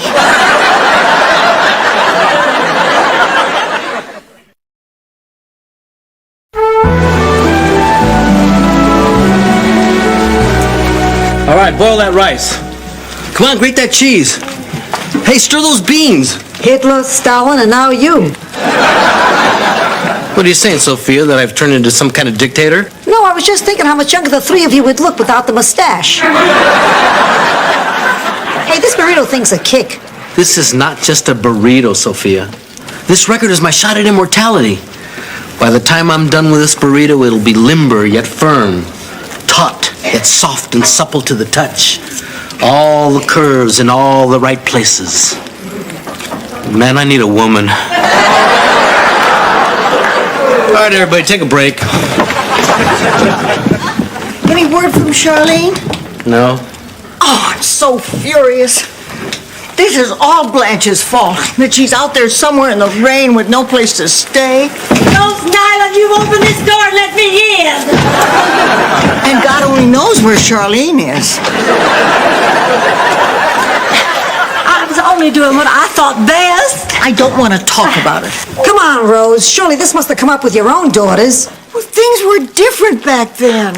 I mean, nobody would consider having sex in the same building with a parent. People were a lot more discreet back then, huh?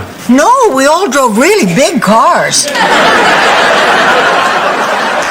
Oh, you know, it's not easy for fathers once their daughters start dating. Oh, tell me about it.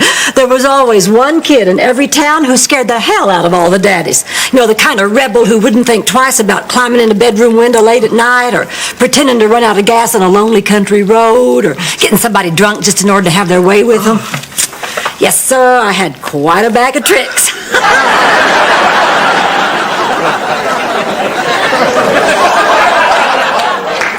I'll never forget picking up Dolores at her father's house for our first date. I knock on the door and suddenly I'm face to face with this 300-pound monster with hairy arms opening a beer bottle through broken teeth. And what was her father like? Hey, you guys, listen to this.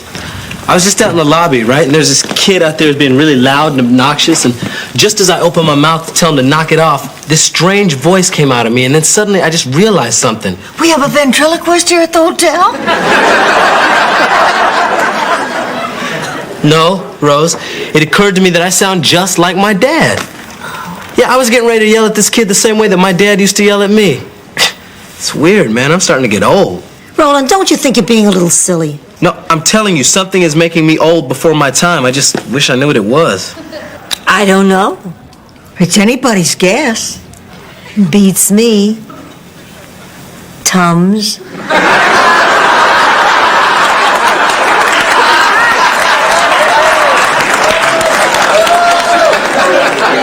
Oh, Roland, what you're feeling isn't all that unusual. Even I, on occasion, have worried about growing older. Get out of here.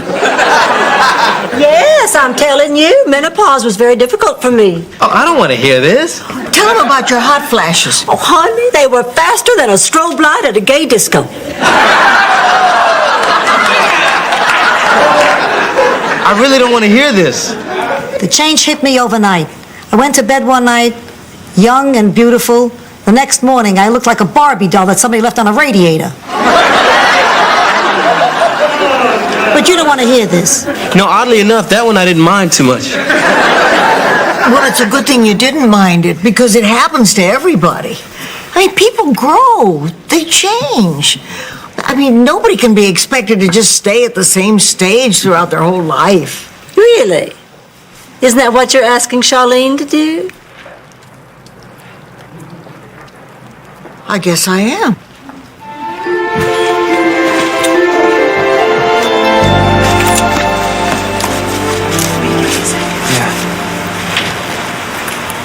Hi, Grandma. Charlene, honey, are you okay? Yeah, I'm fine. Look, I'm sorry I didn't call last night. Rick and I stayed in another hotel. No. Before you tell me about last night, I want to apologize. I mean, you came to me with a problem, and I wasn't there for you. But I want you to know that whatever decision you've reached, I'll accept. Rick and I didn't sleep together last night. Oh, you're a good girl. You're a good, clean girl.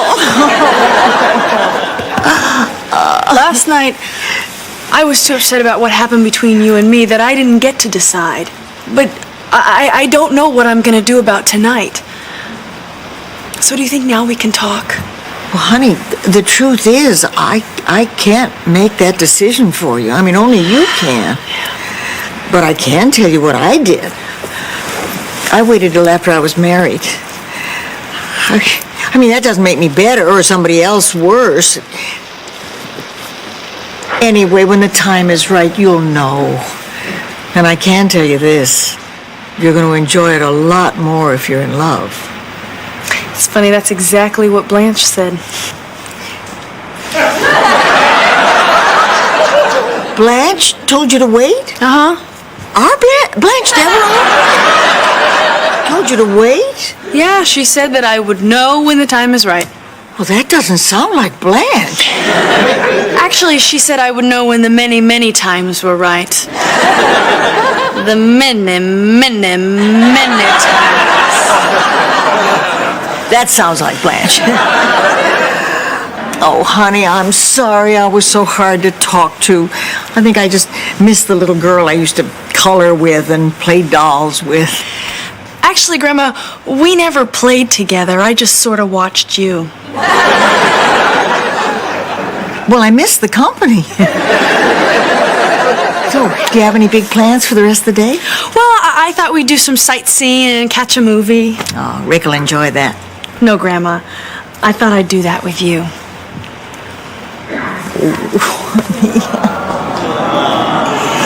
Let's go get you a snack. Okay.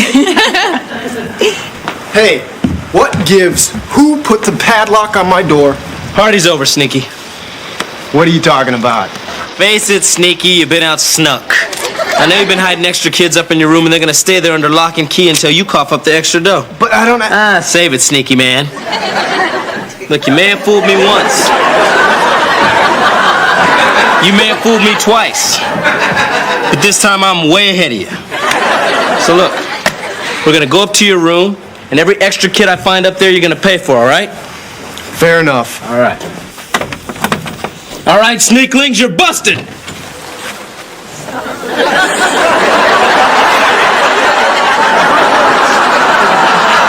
Sophia!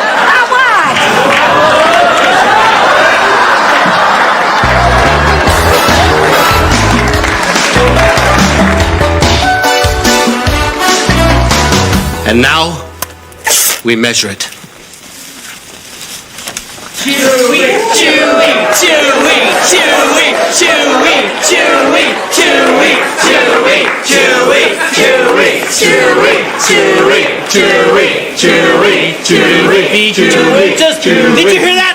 43 feet 2 inches, a new world record!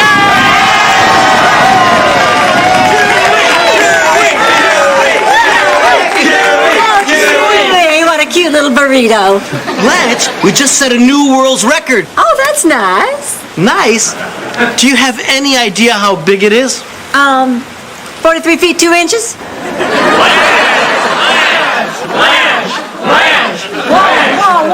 Whoa. Can I say something? You know, Chewy, now that I've seen how hard you work and how important this burrito is to you, there's something I feel compelled to tell you.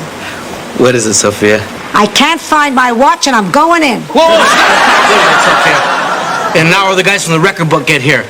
And I've waited 24 years for this, and nothing can stop me now. Listen, everybody, we've got a problem. What's the matter? They just issued a flash flood warning on the news. They want all the businesses to use whatever means necessary to keep water damage at a minimum. Well, we'll just get some sandbags from the fire department. We don't have time for that. No, we have to use everything around here that's able to soak up lots and lots of water.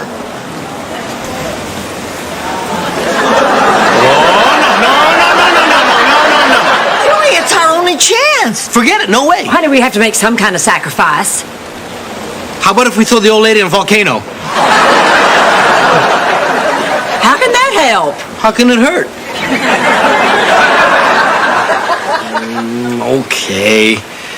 But can I save 3 feet of it? Why? To break the record. Before this, the world's largest burrito was only 2 feet 11 inches. Kill Chewy! Kill Chewy!